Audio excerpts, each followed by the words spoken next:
वासुदेवाय हरये परमात्मने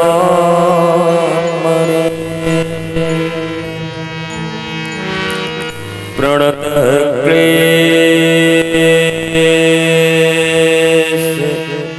नाशाय गोविन्दाय नमो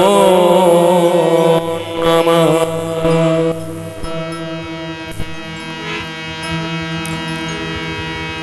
हरे कृष्णा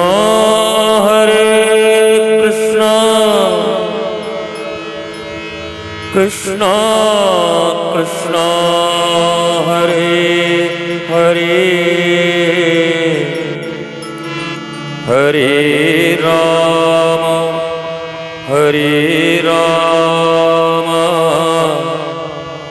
राम राम हरे हरे।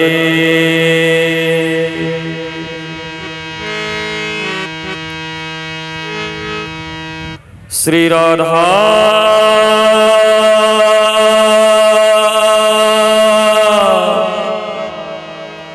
श्री राधा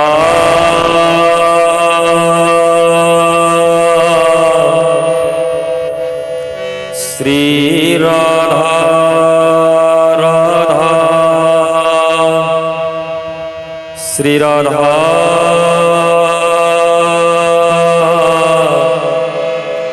श्री राधा।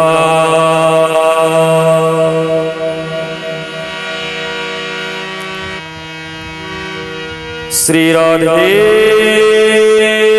मेरी स्वामिनी मैं राधे खुदा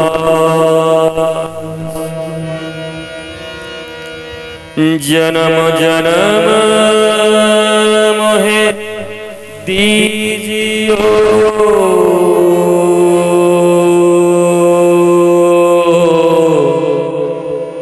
श्री वृंदावन वास। ओ राधा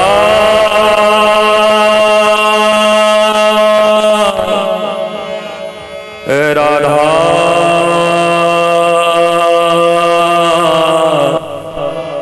श्री राधा राधा राधा राधा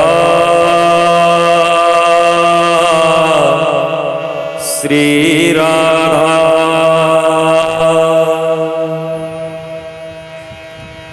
सवै पुंसां परो धर्मो यतो भक्तिरधोत्सजे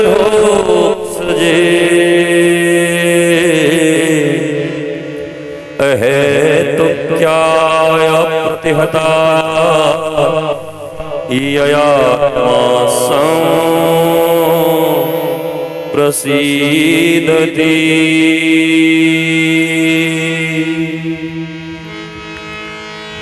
अहं भक्तपराधीनो हि वस्वतन्त्रैव द्विजा साधुर्वीरग्रस्तहृदयो भक्तैर्भक्त जनप्रिय।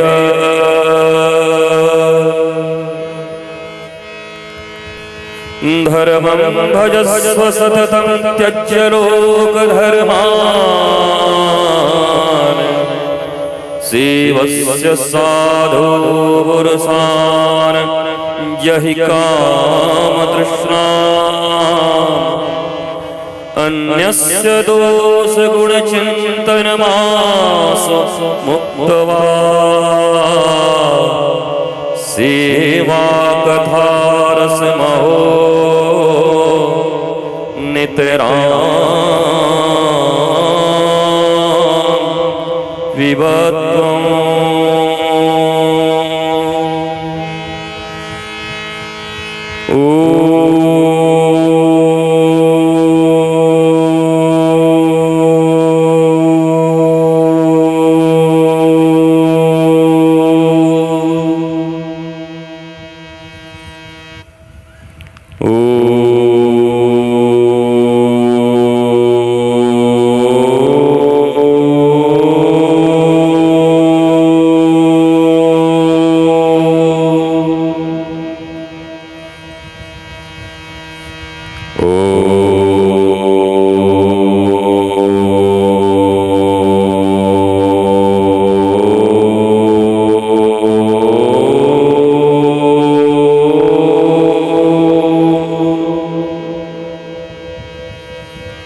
नमो भगवते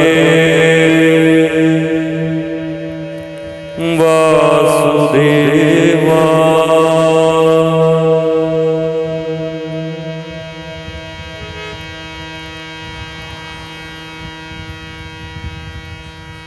गुरु बिन भव निधि तरहि न कोई, जो बिरंच शंकर सम होई।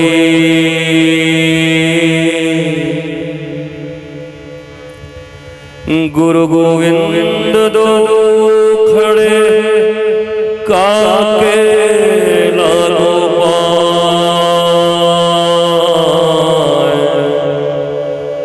बलिहारी गुरु आपनो, जिन गोविंद दियो लखा।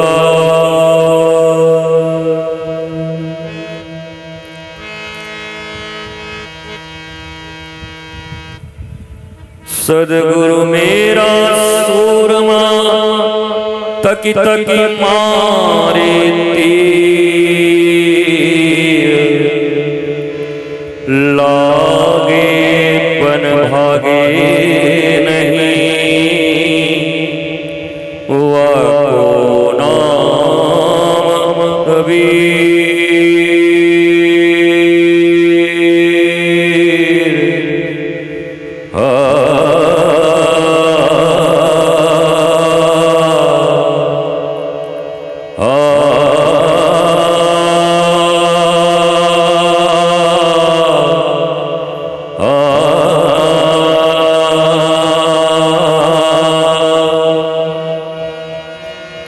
यह तन इसकी बेलरी,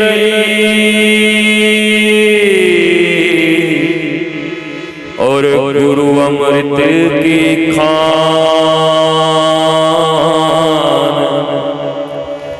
शीस दिए जो सदगुरु मिल आया,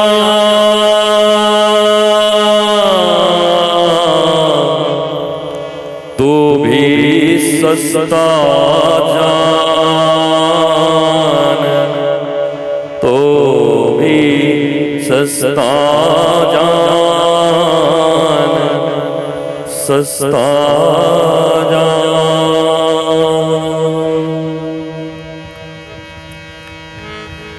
बिनु सत्संग विवेक न होई, राम कृपा बिनु सुलभ न सोई, सुलभ न सोई।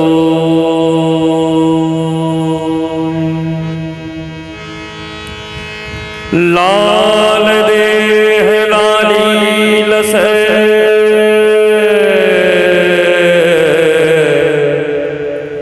अरुधर लाल लंगूर।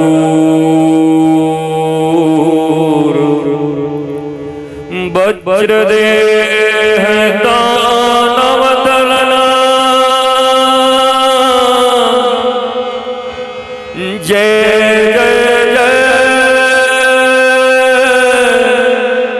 कपिसूर।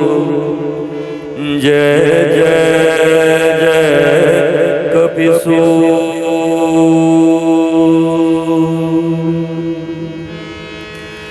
जय जय जय हनुमान गुसाई, कृपा करो।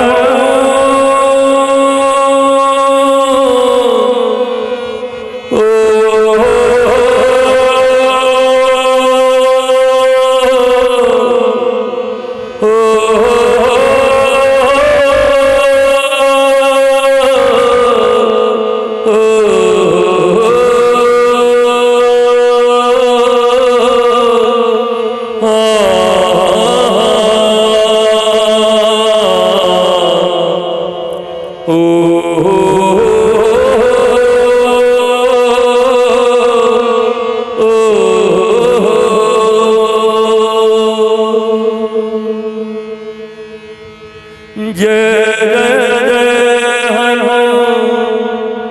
मान गोसाई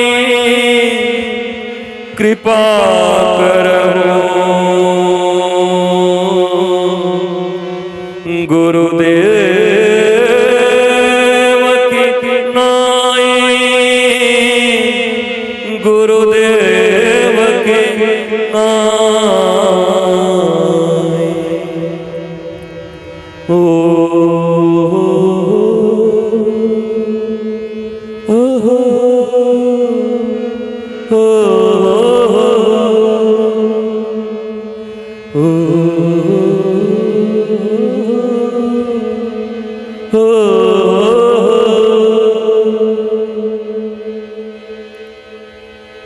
सिया राम मैं सब जग जानी करहु प्रणाम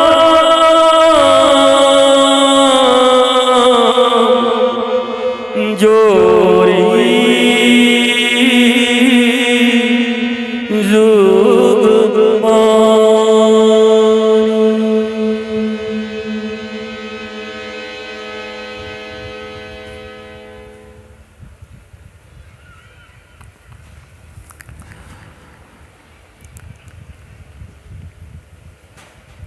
अनंत कोटि ब्रह्मांड नायक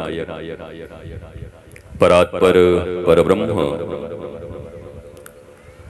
नंदनंदन यशोदानंदन वसुदेव सुत वासुदेव भगवान श्री कृष्ण रस रासेश्वरी सर्वेश्वरी मातेश्वरी पूर्णेश्वरी करुणेश्वरी वृंदावनेश्वरी कृष्णेश्वरी कृष्ण आराधिका कृष्ण प्रिया कृष्ण वल्लभा कृष्ण आह्लादिका वृषभानुजा कीर्ति कुमारी श्री राधा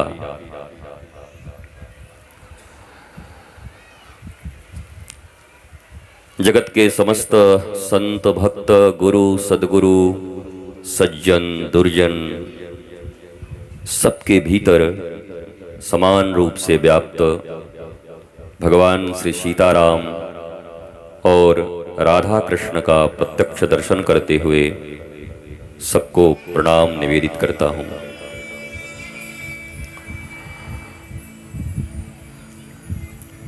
आज भारत के इस झारखंड प्रदेश में बेरमो के इस दिव्य स्थल पर विगत कई दिवस से चल रहे यज्ञ कथाएं धार्मिक अनुष्ठान और आते समय मैंने देखा बहुत सुंदर मेला भी लगा है।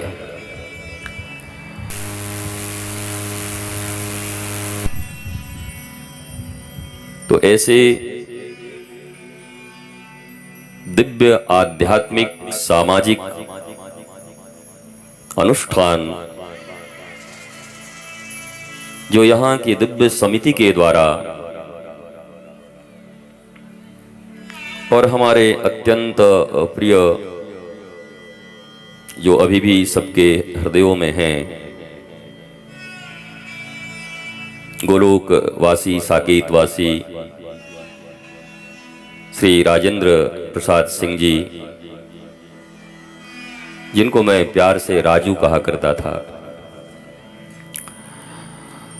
आज उनका पूरा परिवार हमारे यजमान उत्तम जी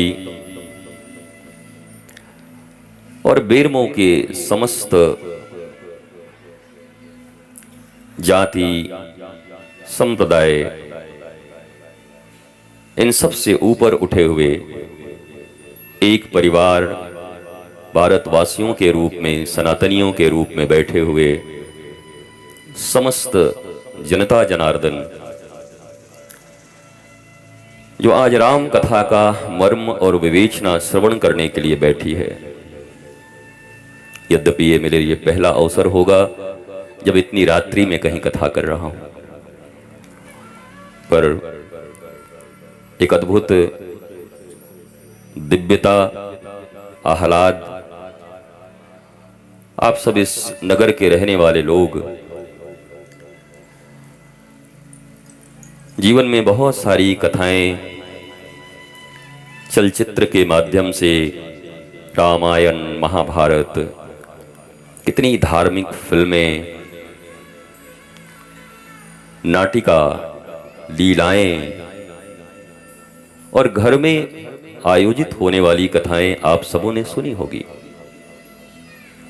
भारतवर्ष के हृदय में श्री राम और श्री कृष्ण विराजे हुए हैं। हर घर में भगवान राम की कथाएं, राम की लीलाएं, उनके आशीर्वाद, उनकी कृपा और उनके माध्यम से मिलने वाले जीवन जीने की कला। भगवान श्री राम की सबसे बड़ी कृपा है कि तुम जीवन जीना सीख जाओ, नहीं तो अयोध्या के उसी राजमहल में भगवान की उपस्थिति में भगवान के घर में रहने वाली मंथरा की बुद्धि कभी सही नहीं हुई। वो तो भगवान के घर में ही रहती थी, तुम तो नहीं रहते हो, अयोध्या में तो नहीं हो तुम, और ना ही ठाकुर जी तुम्हारे साथ हैं। इसलिए बुद्धि पर भरोसा मत करना, न अहंकार रखना। 1.5 मिनट की मंथरा की कैकई के साथ वार्ता और भगवान के घर में उपद्रव मच गया। साधारण संसार वालों की क्या हस्ती है साहब, ठाकुर जी के घर में उपद्रव हो गया। 1.5 मिनट के अंदर में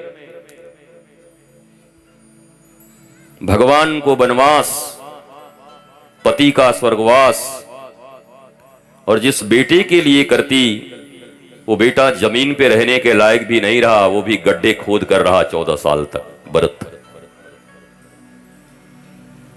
पर सिर्फ कुछ क्षण का संगति मनुष्य के जीवन में कितनी विपदाएं ला सकती हैं,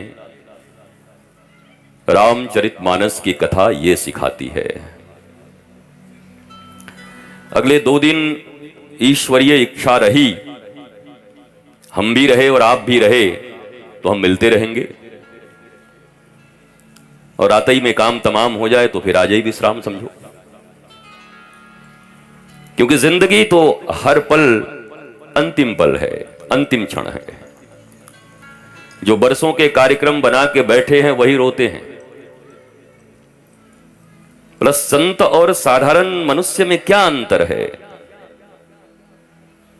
संत प्रत्येक क्षण को जीवन का अंतिम क्षण समझता है, और उसमें जो श्रेष्ठ कर्म हो सकते हैं वो करने का प्रयत्न करते हैं। मनुष्य माया के बस होकर यह सोचता है कि मैं अमर होकर आया हूं, और सैकड़ों हजारों लोगों को मरते हुए देखने के बाद भी न वो पाप छोड़ता है, न अज्ञानता छोड़ता है, न मोह छोड़ता है, न लोभ कम होता है, न कामनाएं कम होती हैं, न ईर्ष्या कम होती है, न क्रोध कम होता है, और उसका जीवन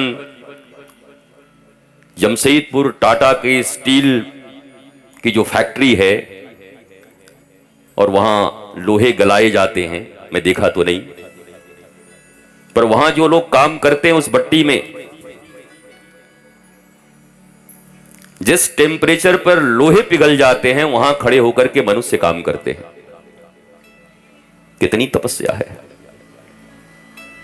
तपस्या का अर्थ क्या है? जो ताप सहन करता है, टेम्परेचर, गर्मी। तपस्या ताप से बना तप, या तप से बना ताप। तपस्या वो भी कर रहे हैं, तपस्या आप भी कर रहे हो, तपस्या ऋषि मुनि भी कर रहे हैं, तपस्या राजनीतिज्ञ भी कर रहा, तपस्या व्यापारी भी कर रहा, तपस्या, सामाजिक पर्सनालिटी भी कर रहा, लेकिन सबके परिणाम अलग अलग है। मेहनत प्रायः सबके बराबर है। कोई तन दुखी, कोई मन दुखी, कोई धन बिन रहत उदास, थोड़े थोड़े सब दुखी भैया, अगर कोई सुखी तो एकमात्र श्री राम का दास। जो श्री राम का दास है वही सुखी हो सकता है, बाकी ताप और दुख सबके जीवन में। तो भगवान राम के दास बने कैसे, प्रश्न ये है। ऐसा शायद ही ये कोई हो जो कहे कि मैं नहीं मानता। यहां जितने लोग बैठे हैं बहुत मानते हैं भगवान को, भगवान को प्रेम करते हैं, पूजाएं करते, उपासना करते। पर क्या कारण है कि आपके जीवन के दुखों का शमन नहीं हो रहा?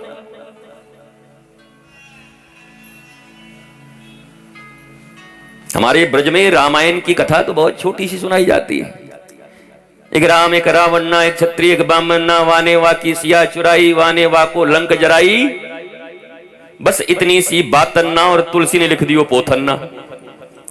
अब ये ब्रज का भाषा है, तुम समझ नहीं पाओगे, पर कहते हैं इतनी छोटी सी कथा है, तुलसीदास ने इतना पोथा लिख दिया। भारतवर्ष में ऐसा शायद ही कोई हो जो राम की कथा न जानता हो। अच्छा एक बात बताओ, कोई एक बात तुम्हारे घर में तुम्हारी ननद, तुम्हारी जेठानी, तुम्हारी सासू मां, तुम्हारी माताजी, बहन जी, भैया, कोई एक बात अभी सुनाए, 1 घंटे के बाद फिर वही सुनाए, फिर 1 दिन के बाद वही सुनाए, फिर वही सुनाए। अरे बोला भैया कितनी बार सुनाओगे, थक गया हूं, पक गया हूं। पर एक राम की कथा है, आड़ी तिरछी, आवे ना आवे, भारत ही नहीं पूरी दुनिया में जितनी बार सुनो लगता है कुछ नया सुनकर उठ गए। ये भगवान राम की नवीनता है, कथा की नवीनता नहीं है। नव नवायमान कहते हैं भगवान को, वो हर प्रतिपल अवतरित होते रहते हैं। कोई कहता है 10 अवतार है, कोई कहता है 24 अवतार है। ये सब तात्विक बातों को मत सुना करो, ये तत्ववादी बातों से तुम्हारे कुछ बनने बिगड़ने नहीं है। एकमात्र गुजरात के एक भक्त रहे नरसिंह मेहता, उनके लिए भगवान 56 बार अवतार लेकर आए, 56 टाइम्स। एक आदमी के लिए ठाकुर जी 56 बार आ सकते हैं, तो कैसे कहोगे कि 10 ही अवतार है? कभी उनका भात भरने आ जाते, कभी सांवरिया सेठ बन के आ जाते, कभी गाड़ी बैलगाड़ी बनाने वाले बन के आ जाते। तो जैसे हरि अनंत, हरि कथा अनंता, वैसे हरि अनंत और हरि का अवतार अनंता। हर भक्त के अनुसार हरि का अवतार उनके घर में और उनके दिलों में होता रहता है। जिसने जब भाव से पुकारा, परमात्मा उसी भाव से उनके सामने प्रकट हो गए। इसलिए इन सब बहुत ज्ञान और तत्व के चर्चा में मत फंसना। तात्विक बातें तो मैं कर सकता हूं, वेद वेदांत सिद्धांत से बात करूंगा, सब तुम्हारे लिए बाउंसर हो जाएगा, ऊपर से चली जाएगी तुम्हारी बात। बोले बाबा तो पता नहीं कहां सुना गयो, कछु समझ ही ना आ रहा है। इसलिए बेरमो की ये जो प्यारी सी जनता यहां बैठी है, प्यारे सब राम भक्त, कृष्ण भक्त, दुर्गा मां, काली मां, राधा रानी, जानकी जी, वो एक ही है। गेहूं से बना आटा, आटे से बना रोटी, रोटी कोई पराठा बना लिया, किसी ने पूरी बना ली, किसी ने दल पिट्ठी बना ली। और ये तो बिहार का विभाजित हिस्सा है, तो किसी ने उसमें सत्तू डाल करके बाटी बना दी, लिट्टी बना दिया, और चोखा, और फिर मत पूछो। एक ही आटा, एक ही गेहूं, उससे बनने वाले इतने इतने चीज। पति को पसंद है रोटी तो बेटा पराठा खाएगा, तो बेटी कहेगी हमको पूरी दे। अलग अलग पसंद है सबके, पर तत्व एक है। ऐसे ही विभेद मत किया करो, राम बड़े, कृष्ण बड़े, शिवजी बड़े, दुर्गा बड़ी, काली बड़ी, जानकी छोटी, राधा रानी छोटी। ये सब अज्ञानी और मूढ़ लोग किया करते हैं। वो एक है, पर वो इतने प्यारे हैं और भक्तों के बस में हैं कि भक्त जिस रूप में कहता है, कोई कहता है ये धनुष बाण हमको अच्छा नहीं लग रहा, तो भगवान कहते हैं मुरली बजाऊं क्या? कोई कहता है मुरली अच्छा नहीं लग रहा, बोला बड़ा डमरू बजा देता हूं त्रिशूल लेके। कोई कहे हमको ये तो तुम अच्छे ही नहीं लग रहे, इसमें हम तो मैया को पसंद करते हैं, बोला अभी हम बन जाते हैं जानकी, हम ही है जानकी, हम ही है राधा। अर्थात तत्व एक ही है, एकमेव अद्वितीयम वेद कहता है, वो एक है, परंतु भक्त की भावना के अनुरूप अनंत अनंत रूप लेकर के अपने प्यारे बच्चों को जैसे माता पिता पूरे जीवन प्रेम करते और संतुष्ट करते रहते हैं। छोटा बच्चा होता है, रोने लगता है, मुझे घोड़ा चाहिए, अब तुरंत घोड़ा कहां मिले?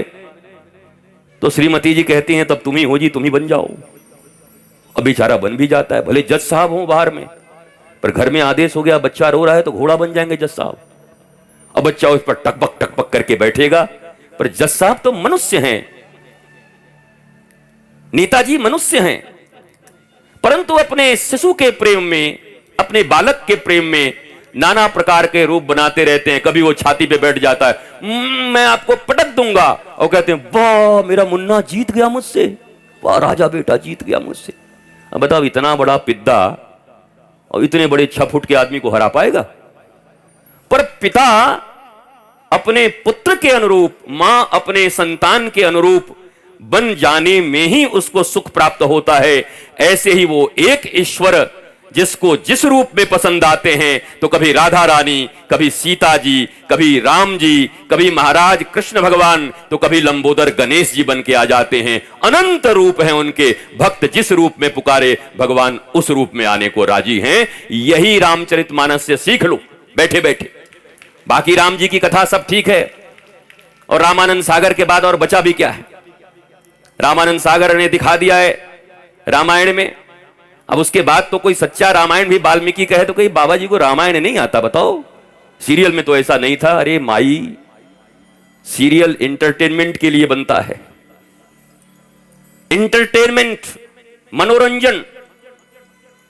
उस सीरियल को बनाने का, उन फिल्मों को बनाने का उद्देश्य यह नहीं होता कि उनके दिल में बहुत भक्ति है और वो सबको भक्त बनाना चाहते हैं, बल्कि दिल का उद्देश्य यह होता है क्या बनाने से ज्यादा हम पैसे बना पाएंगे, कमा पाएंगे। उस कर्म का जो उद्देश्य है वो अर्थ है, धर्म नहीं है। थोड़ा सा धर्म भी हो जा रहा है। धर्म, अर्थ, काम, मोक्ष, ये चतुर्विध पुरुषार्थ हैं सनातन धर्म और सनातन संस्कृति के। खैर, सनातन धर्म और संस्कृति की बातें करना तो मुझे अच्छा भी नहीं लगता कि क्या करूं, वो करने से लाभ क्या है। इतनी बड़ी संख्या में आप सब बैठे हो और सब कहते हो हम सनातनी हैं, सब कहते हो हम राम जी को मानते हैं, हम भगवान को मानते हैं, पर सनातन धर्म के जो 16 संस्कार हैं, अगर उन 16 संस्कारों के नाम भी पूछ दूं तो नहीं बता पाओगे। पालन करने की तो बात छोड़ दो। भारत कभी विश्वगुरु था, भारत में सतयुग था, भारत के लोग आनंदित थे, भारत के लोग बिना एसी के ही बाहर भी ठंडक में थे और भीतर भी ठंडक में थे। आज तो एसी में 16 डिग्री टेम्परेचर करने के बाद भी अगर पड़ोसी के घर में नई गाड़ी आ गई तो छाती में आग लग जा रही है। ये एसी बाहर को तो ठंडा कर सकता है, पर जो ईर्ष्या की भट्टी अंदर में जल रही है, उस ईर्ष्या की भट्टी को ठंडक देने वाला एसी कौन सा है? ये डनलप तो आ जाएंगे सोने को, पर नींद कहां से लाओगे? तो भौतिक जगत और आध्यात्मिक जगत, 2 जगत होते हैं। मेरी प्यारी माताओं, मैं आपको ही सुना रहा हूं क्योंकि आपकी संख्या ज्यादा है, और मैं प्रयत्न कर रहा हूं कि आप जिस भाषा में समझोगे, एक आध दिन तो हमको भी समझते थोड़ी देर लगेगी आपको देख के। हम चेहरा देख के समझते हैं कि समझ आ रहा है कि नहीं। वो कोई ऐसे करे हाँ हम समझते हैं इसके ऊपर से गया, अभी तो यहाँ कर रहा है तो। और कोई देखते हैं ऐसे करके हम कि हाँ बात बन रही है अब, या मैया को समझ आ रही है बात। मैं प्रयत्न करूंगा और मैं ये भी कह रहा हूं, आज घर जाना तो अपने जितने प्रश्न हो लिख करके अपने जेब में डाल लेना, मत पूछना मुझसे। अब जो दादी को लिखने ना आवे बोले तो हम क्या करें गुरुजी, तुम लिखवा लेना पोते से। जो प्रश्न है, जो तकलीफें हृदय में हैं और जो लगता है जिसका उत्तर नहीं मिल रहा, इसका उत्तर कैसे ढूंढूं, वो लिखो। और कथा को कथा की दृष्टि से सुनना। केवल 2 दिन समय है हमारे पास। प्रारंभ से ही आकर के अपने आसन को लेकर के बैठना नहीं। मेला में अपना झूला भी झूल रहे हैं, पूछ रहे हैं वो आए क्या बाबा जी, बाबा जी आ जाएं तब तक एक बार झूला और झूल लेते हैं, तब जीवन भर झूलते रह जाओगे। कथा में कथा ही प्रमुख होती है। जीवन का एक चीज याद रखना, मीरा रानी से सीखना। मेड़ता की महारानी मीरा कहती है मेरे तो गिरधर गोपाल। ये कौन सी बड़ी बात कहती, दुनिया में सभी कहते हैं ठाकुर जी मेरे हैं, राधा रानी मेरी हैं, जानकी रानी मेरी हैं, राम जी मेरे हैं, सब कहते। लेकिन ये एक लाइन कहने से न राम किसी को मिलने वाले हैं, न कृष्ण, और न किसी को जीवन में आराम मिलने वाला है। दूसरी लाइन जो मीरा ने कही है वो कहने का साहस होना चाहिए और स्वीकार करने का और जीने का भी साहस होना चाहिए। मीरा कहती है मेरे तो गिरधर गोपाल, और दूसरा लाइन कहने में, ये तो कलयुग है, झूठों की संख्या, वो कह भी देंगे क्या पता, माने ना माने, पर दूसरा लाइन मीरा ऐसे छाती ठोक के कहती है मेरे तो गिरधर गोपाल दूसरो न कोई। हम क्या कह रहे हैं, आप भी मेरे हैं, आप भी मेरे हैं, आप भी मेरे हैं, आप भी मेरे हैं, आप भी मेरे हैं, आप भी मेरे हैं। भगवान आज तक किसी को भी में नहीं मिला। ये भी और ही का बहुत बड़ा अंतर है, समझ लेना। इसी में सारी निष्ठा है, इसी में सारी भक्ति है, और इसी में सारे सूत्र छिपे हुए हैं। भगवान भी मेरे हैं, दुनिया भी मेरा है, वह भी मेरा है, यह भी मेरा है। भगवान कहते हैं हमारे पास इतनी फुर्सत है तुम्हारे जैसे लोगों के लिए, भी में मैं आ जाऊं। बड़े बड़े ऋषि, बड़े बड़े मुनि, बड़े बड़े वेदज्ञ श्रुतज्ञ, अग्निहोत्र हवन इत्यादि करने वाले, जो वर्षों वर्ष तक हवन इत्यादि करके हवन के धुएं से स्वयं काले हो जाते हैं, धुनी ताप ताप करके जिनकी शरीरें सूख जाती हैं, ऐसे तपस्वियों को भी भगवान जल्दी नहीं मिलता। और हम इतना कैजुअली कह रहे हैं तुम भी मेरे हो, ये भी मेरा है।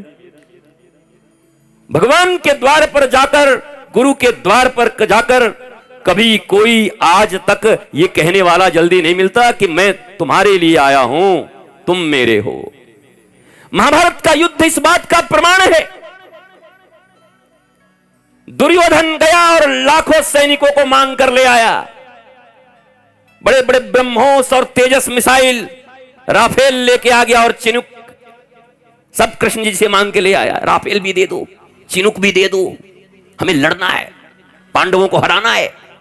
अच्छा सुनो, जो सबसे बढ़िया सैनिक है सब दे दो। भगवान ने कहा सब ले जा, मरेगा पक्का। अर्जुन से पूछा तुम्हें क्या चाहिए? अर्जुन ने कहा मैं आपको लेने आया हूं। और महाभारत का युद्ध और परिणाम इस बात का प्रमाण है कि जिसने कृष्ण से मांगा 99 में से 1 नहीं बचे, और जिसने कृष्ण को मांगा 5 में से 1 का बाल बांका न हुआ। यह महाभारत का युद्ध प्रमाण देता है। भगवान से मांगे या भगवान को मांगे, यह बात जब तक हमारे जीवन में समझ नहीं आती, इसी को बोध कहते हैं और इसी को उपनिषदों का प्रतिबोध कहते हैं। उपनिषद जहां शिष्य अपने गुरु के सामने बैठ करके और समर्पण करके, अभी बड़ी प्यारी बात आपने सुनी, यह तन बिस की बेलरी और गुरु अमृत की खान, शीस दिए जो सदगुरु मिलया तो भी सस्ता जान, तो भी सस्ता जान, हो तो भी सस्ता जान। यह तन बिस्की बेलरी, बिस्की बेलरी है, दैहिक दैविक भौतिक ताप है। भगवान श्री कृष्ण कहते हैं ये जगत क्या है, बड़ा दुखालयम, विद्यालय में विद्या मिलती है, चिकित्सालय में तुम्हें चिकित्सा मिलती है। भगवान श्री कृष्ण गीता में कह रहे हैं ये जगत दुखालयम है, दुख यहां रखा हुआ है, ढूंढना नहीं पड़ेगा, भरा ही हुआ है। शरीर रोग मंदिरम, शरीर को कहा रोग मंदिर, रोग बुलाने नहीं पड़ेंगे, बिना बुलाए कोरोना की तरह वापस आ जाएंगे और वेरिएंट बदल बदल के आएंगे। हालांकि भगवत कृपा से जीवन में ईश्वर के ऊपर जिसका संपूर्ण आस्था हो और जो हृदय से मजबूत हो, उसी को इम्यून सिस्टम बोलते हैं, इम्यूनिटी उसी को बोलते हैं। और कोई इम्यूनिटी नहीं होती जिंदगी में। इम्यूनिटी यही है कि आपके जीवन में विश्वास कितना है। श्वास तो चल रहा है, पर वो विशिष्ट श्वास जिसको विश्वास कहते हैं, वो कहीं है या नहीं है, या डावाडोल है, या राजनीतिक पार्टियों के लोगों की तरह रोज बदलते रहते हैं, या कहीं स्थिर है। वह विश्वास जिनके जीवन में था, आपको जानकर आश्चर्य होगा, उस भीषण माहौल में भी हम 300 लोग आश्रम में रहते थे, 300 पूरी परिवार की तरह। और मुझे कहते हुए बड़ा आनंद हो रहा है, 300 में से एक का भी बाल बांका नहीं हुआ, बल्कि उनके परिवार परिजन का भी बाल बांका आज तक नहीं हुआ। सब आनंदित हैं, आह्लादित हैं, मस्त हैं, प्रसन्न हैं।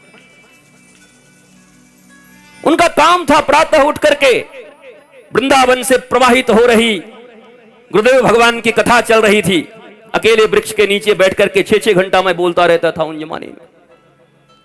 लोग सुनते रहते थे। मैंने कहा था टीवी बंद कर दो और मस्त कथा सुनो वृंदावन की, और हो जाए तो फिर हमें बताओ। धर्म भय का विषय नहीं है, धर्म प्रेम का विषय है। धर्म भीरू नहीं बनते, धर्म प्रेमी बनते। हम में से ज्यादातर लोग डरते हैं, सब डरपोक लोग। इनको कोई डरा दे तो ये डर के मारे पता नहीं क्या क्या कर जाएं। अरे परम पिता के संतान हैं हम। भगवान राम, माता जानकी हमारे माता पिता हैं, हम उनकी संतान हैं। भय कैसा, किस बात का? पर ज्यादातर धर्मों का पालन आजकल भय के कारण हो रहा है। अभी तुमको बुला करके हाथ देख करके कह दूं, अरे तुम्हारे बेटे का तो बड़ा भारी खतरा है, तो मैया हिल जाएगी भीतर से, गुरुजी कुछ तो करो। और तुम भी कहो कि ठीक है, मैं, मेरा परिवार, मेरे पास जो धन संपत्ति है, ये सब किसका है? शहरों में या गांवों में जब कहीं कोई जाता है और कोई अपनी बड़ी मजबूत वस्तु होती है तो जिस पर विश्वास होता है दे के जाता है। बहन जा रही हूं, 3 दिन के बाद लौट के आऊंगी, दे देना। वो 15 दिन के बाद भी लौट करके आए, बोला बहन मेरा वो गहना दे दो, मेरी ज्वेलरी दे दो। तो क्या जिसके पास रख के गई उसको लोभ आ जाता है? बोला देखो बहन, जैसे दी थी वैसे रखा है, ले जाओ मिला लो, तुम्हारा था तुम ले जाओ। इस संसार में तुम्हारे पास बहुत से लोग ऐसे हैं जो अपनी वस्तुएं रख के जाते हैं और फिर आकर ले जाते हैं, तुम्हें कोई दुख नहीं होता, तुम्हें पता है उनका है। मैं आज तक ये नहीं समझ पाया कि इस दुनिया के मालिक तुम खुद को समझते हो? जगत तुम्हारे अनुसार चलता है? तुम जगत के पिता हो या जगत माता हो? कौन हो? कितना अख्तियार है तुम्हारी सांसों पर? एक मां अपने बच्चे को बहुत प्रेम कर सकती है, हृदय से लगा सकती है, चिल्ला सकती है, रो सकती है, परंतु एक्सीडेंट में मर रहे बच्चे को हॉस्पिटल तक ले जा सकती है। पर क्या इतनी शक्ति है कि बचा के ला सकती है, सांसें दे सकती है? वो चिल्ला सकती है, व्यवस्थाएं कर सकती है, पर प्राण लौटा देना और प्राण रख देना ये किसी के वश में नहीं है। तो जब प्राणपति, जब हम आरती गाते हैं, ओम जय जगदीश हरे, स्वामी जय जगदीश हरे, हालांकि ये आरती मुझे लाइफ इंश्योरेंस की प्रीमियम ज्यादा लगती है।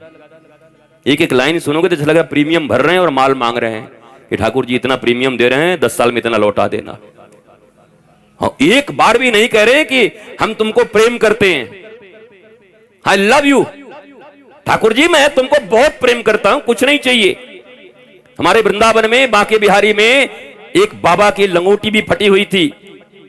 वो जब बिहारी जी के सामने से गुजरते तो मुस्कुराते हुए ऐसे दोनों हाथ उठा कर गया, लाला आशीर्वाद। एक दिन गोसाई ने पकड़ लिया, बोला तू भगवान से भी बड़ा हो गया, भगवान को आशीर्वाद दे रहा है तू। उस प्यारे साधु ने कितनी प्यारी बात कही कि हमारे सुबह से शाम तक छोटे से 7 साल के कन्हैया और ये दिल्ली, चंडीगढ़ और पूरे आसपास से वृंदावन में लोग भरे रहते हैं, सुबह से शाम तक मांगते ही रहते हैं। लाला बेचारा छोटा सा थक जाता होगा, इसलिए मैं जाते जाते कहता हूं, लाला मस्त रहना, आनंदित रहना, मुझे बस चाहिए तो तेरी मुस्कुराहट चाहिए और कुछ नहीं चाहिए। भगवान की ऐसी बातें सुनकर गोसाई जी लोगों ने कहा, बाबा तू ठीक है, तू ठीक है, गलती है गो, तुम रोज हमारे लाला को आशीर्वाद दे दियो, तुम हमारे लाला को आशीर्वाद देके जाना, कृष्ण को आशीर्वाद देके जाना। दिल्ली यूनिवर्सिटी से कुछ छात्र आए हुए थे, दर्शन कर रहे थे। अब छात्र तो छात्र आजकल के, वो 2 लाइन अंग्रेजी क्या पढ़ लें कि अपने आप को लॉर्ड मैकेले की मम्मी और लॉर्ड मैकेले की मौसी समझने लगती हैं, चाचा समझ लेते हैं सब अपने आप को। हम मैकेले के गुलाम बैठे हैं यहां पर हम सब। अरे एक बात ध्यान से सुनो भारतवासियों, इंग्लैंड का कोई बच्चा अगर हिंदी ना बोले, उसको बोलना ना आए, तो उनके देश में उसके लिए उसको शर्मिंदगी नहीं उठानी पड़ती, क्योंकि अंग्रेज लोग हिंदी बोलेंगे भी तो कैसे बोलेंगे, हे मैन कहां जाता है, क्या खाता है, क्या करता है। पर वहां उनको हिंदी नहीं आती तो उनके लिए शर्म का विषय नहीं होता, क्योंकि उनकी मातृभाषा अंग्रेजी है। वैसे ही भारत में भी अगर किसी को अंग्रेजी बोलने ना आए, परंतु अपना महाराज भारत का, झारखंड का और बेरमो का भाषा टनाटन बोले, तो उसको शर्म करने की बात नहीं, गर्व करने का विषय है। हमें अपनी भाषा आती है साहब, अपनी भाषा के निष्णात ज्ञाता है हम। देसी मिर्गी बिलायती बोल,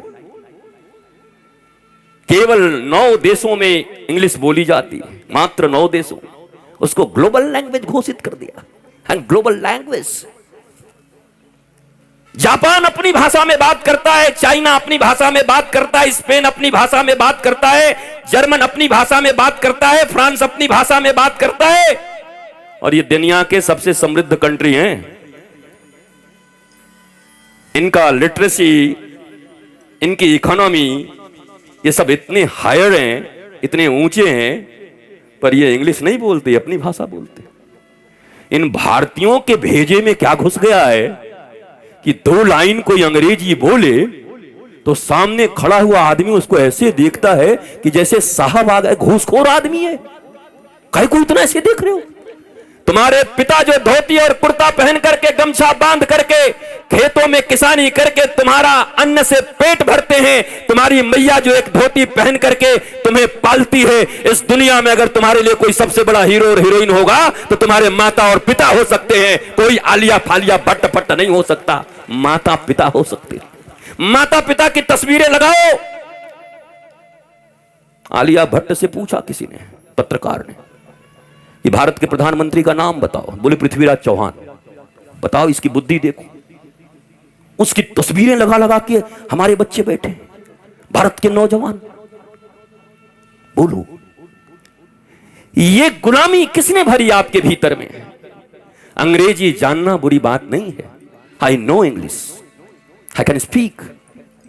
मैं पूरा का पूरा प्रवचन इंग्लिश में करके जा सकता हूं, 22 भाषाओं में बोल सकता हूं। डॉक्टरेट के कितनी डिग्रियां पड़ी हुई हैं। 1-2 PhD करके कोई बैठा हुआ होगा। कितनी डिग्रियां हैं तुम्हारे पास? वो सारी है मेरे पास। इसलिए तुम्हारे पढ़ाई के कारण तो तुम्हारा कोई अहंकार होना नहीं चाहिए। There are big difference between literacy and education. साक्षर होने में और एजुकेटेड होने में बहुत अंतर है साहब। अभी कुछ दिन पहले जब हम केरला के गवर्नर आरिफ मोहम्मद खान के साथ बैठे थे एक सभा में, वो हम बोलने लगे थे। हम बोले, महाराज गवर्नर साहेब, आपके यहां तो 97% लिटरेसी है। भारत में सबसे ज्यादा लिटरेसी कहां है? बोला केरला में। और आपको जानकर आश्चर्य होगा कि जहां सबसे ज्यादा शिक्षा, लोग कहते शिक्षा शिक्षा शिक्षा। अरे कौन सी शिक्षा? क्या ये अंग्रेजों की दी हुई गुलामी की शिक्षा? किस विद्या की बात करते हो? हमारे शास्त्र कहते हैं सा विद्या या विमुक्त है। विद्या वो है जो मनुष्य को मुक्ति देती है, मरने के बाद नहीं, जीते जी जो स्वतंत्र हो जाता है, बंधनों से मुक्त हो जाता है, आनंदित हो जाता है, उसको विद्या कहते हैं, उसको शिक्षा कहते हैं। वो शिक्षा कहां है तुम्हारे पास? वो शिक्षा सनातन के पास थी, वो शिक्षा गुरुकुलम में थी, सब समाप्त हो गए। और आप केवल वो 2 लाइन अंग्रेजी बोलने वाली। और गांवों में तो मत पूछो। गांव की एक मैया कहेगी, हमारा चिंटू अभी 2 साल का है, बिल्ली देख के कैट कैट कैट करता है, छाती फुला के बोल रही है ऐसे। लोगों कितना अभिमान है इसको। बगल वाली करम, मेरा वाला भी 1.25 साल का है और कुत्ता देख के डॉग डॉग करता है। हम बोले, भारत में माताओं के अहंकार करने के ये विषय हो गए कि कौन कैट कह रहा है, कौन डॉग कर रहा है, यह अहंकार का विषय। जिस देश में 5 साल की उम्र में ध्रुव जैसे बालक को जिनकी सौतेली मां ने हाथ पकड़कर बाहर कर दिया और उनकी माता ने कहा कि तू चिंता मत कर, रो मत, वो सौतेली नहीं तुम्हारी अपनी मां है। अरे बोला, उसने मेरी बेइज्जती कर दी, पिता के गोद में बैठने से मुझे रोक दिया। मां ने कहा, तू समझता नहीं, मैं तेरी अपनी मां होकर के आज तक पिता का गोद न दिला पाई, पर तुम्हारी सौतेली मां ने तुम्हें कह दिया कि जाकर के परम पिता की गोद को खोजो, वो तुम्हारी सच्ची माता है, जाओ भगवान का भजन करो। यहां तो गोलियां चल जाती साहब, जिंदाबाद मुर्दाबाद हो जाता है। तू ऐसे बोलेगी मेरे बेटे को? पर सुनीति है वो। एक मां है सुरुचि, एक मां है सुनीति। मां अगर चाहे तो भारत में संतान को विवेकानंद बना सकती है, मां चाहे तो ध्रुव और प्रहलाद बना सकती है। मैं तुमसे पूछता हूं, प्रहलाद के पिता का नाम हिरण्यकश्यपु, दुनिया का सबसे बड़ा असुर, सबसे बड़ा राक्षस, मां भी आसुरी, लेकिन उनके घर में भगवान का इतना बड़ा भक्त कैसे पैदा हो गया? प्रश्न। पिता इतना बड़ा राक्षस, आताताई, अन्यायी, क्रूअल, और बेटा इतना बड़ा भक्त कैसे हो गया? सिर्फ मां के कारण। एक मां चाहे तो अपने बच्चे को रावण बना सकती है, और एक मां चाहे तो अपने बेटे को ध्रुव, प्रहलाद बना सकती है। राक्षस के घर में जन्मा हुआ बेटा, मां का गुरु पर श्रद्धा था, गुरु नारद के ऊपर। जब गर्भ में भी था तब भी नारद जी सत्संग करते थे, और 5 वर्ष की अवस्था तक नारद जी ने ऐसी घुट्टी पिलाई भगवान की कि राक्षस के घर में भगवान का सबसे बड़ा भक्त पैदा हो गया, क्योंकि माता सत्संग करती थी, माता का गुरु के ऊपर विश्वास था, धर्म पर विश्वास था। हो सकता है आपके आसपास में लोग खराब हो, लोग कहते हैं मोहल्ला बड़ा खराब है महाराज जी, गांव बड़ा खराब है महाराज जी, बड़े बेकार लोग रहते हैं। अरे यहाँ तो बापा ही इतना खराब था, गांव तो छोड़ो, बापा ही अमरीश पुरी और गब्बर सिंह थे। हिरण्यकश्यप को क्या था? एक नंबर का खलनायक प्राण प्रेम चोपड़ा। उसके बाद उनके घर में प्रहलाद जैसे 12 महाभागवतों में सबसे श्रेष्ठ भक्त का जन्म। How is it possible? ये संभव कैसे हुआ? ये संभव केवल एक कारण से हुआ, माता चाहती थी मैं अपने बेटे को भगवान का भक्त बनाऊंगी। माता जो लक्ष्मण की माता है, कौन है? सुमित्रा। सुमित्रा कहते हैं पुत्रवती जुवती जग सोई, जाकर सुत रघुपति प्रिय भगत होई। सुन लो माताओं, इस दुनिया में लक्ष्मण जी की माता ने सभी माताओं को ललकारा है और ललकार कर कहा है सुनो, जननी हो सकती हो जन्म देने वाली, पर मां बनना कठिन है। बोला मां कौन हो सकती है? बोला मां उसी को कहेंगे जिसने अपने बेटे को भगवान राम और कृष्ण का भक्त बना दिया हो, उनके प्रति हृदय में प्रेम भर दिया हो, वो मां कहलाने की अधिकारिणी है। भारतवर्ष में ऐसी माताएं हैं जिन्होंने 5-5, 8-8 वर्षों को बच्चे को आत्मज्ञान दे दिया। मदालसा माता ने 8 वर्ष के अपने अनर्थ को आत्मज्ञान दे दिया, जो बड़े बड़े ऋषियों महर्षियों और तपस्वियों को नहीं मिलता। अपने 7 से 8 साल के बच्चे को सेल्फ रियलाइज्ड पर्सनालिटी बना दिया। सेल्फ रियलाइज्ड पर्सनालिटी केवल और केवल मां के कारण, संस्कार के कारण। भारत में रिचुअल्स बहुत ज्यादा है। हम पेड़ पूजते हैं, पहाड़ पूजते हैं, और ये बड़ी अच्छी बात है।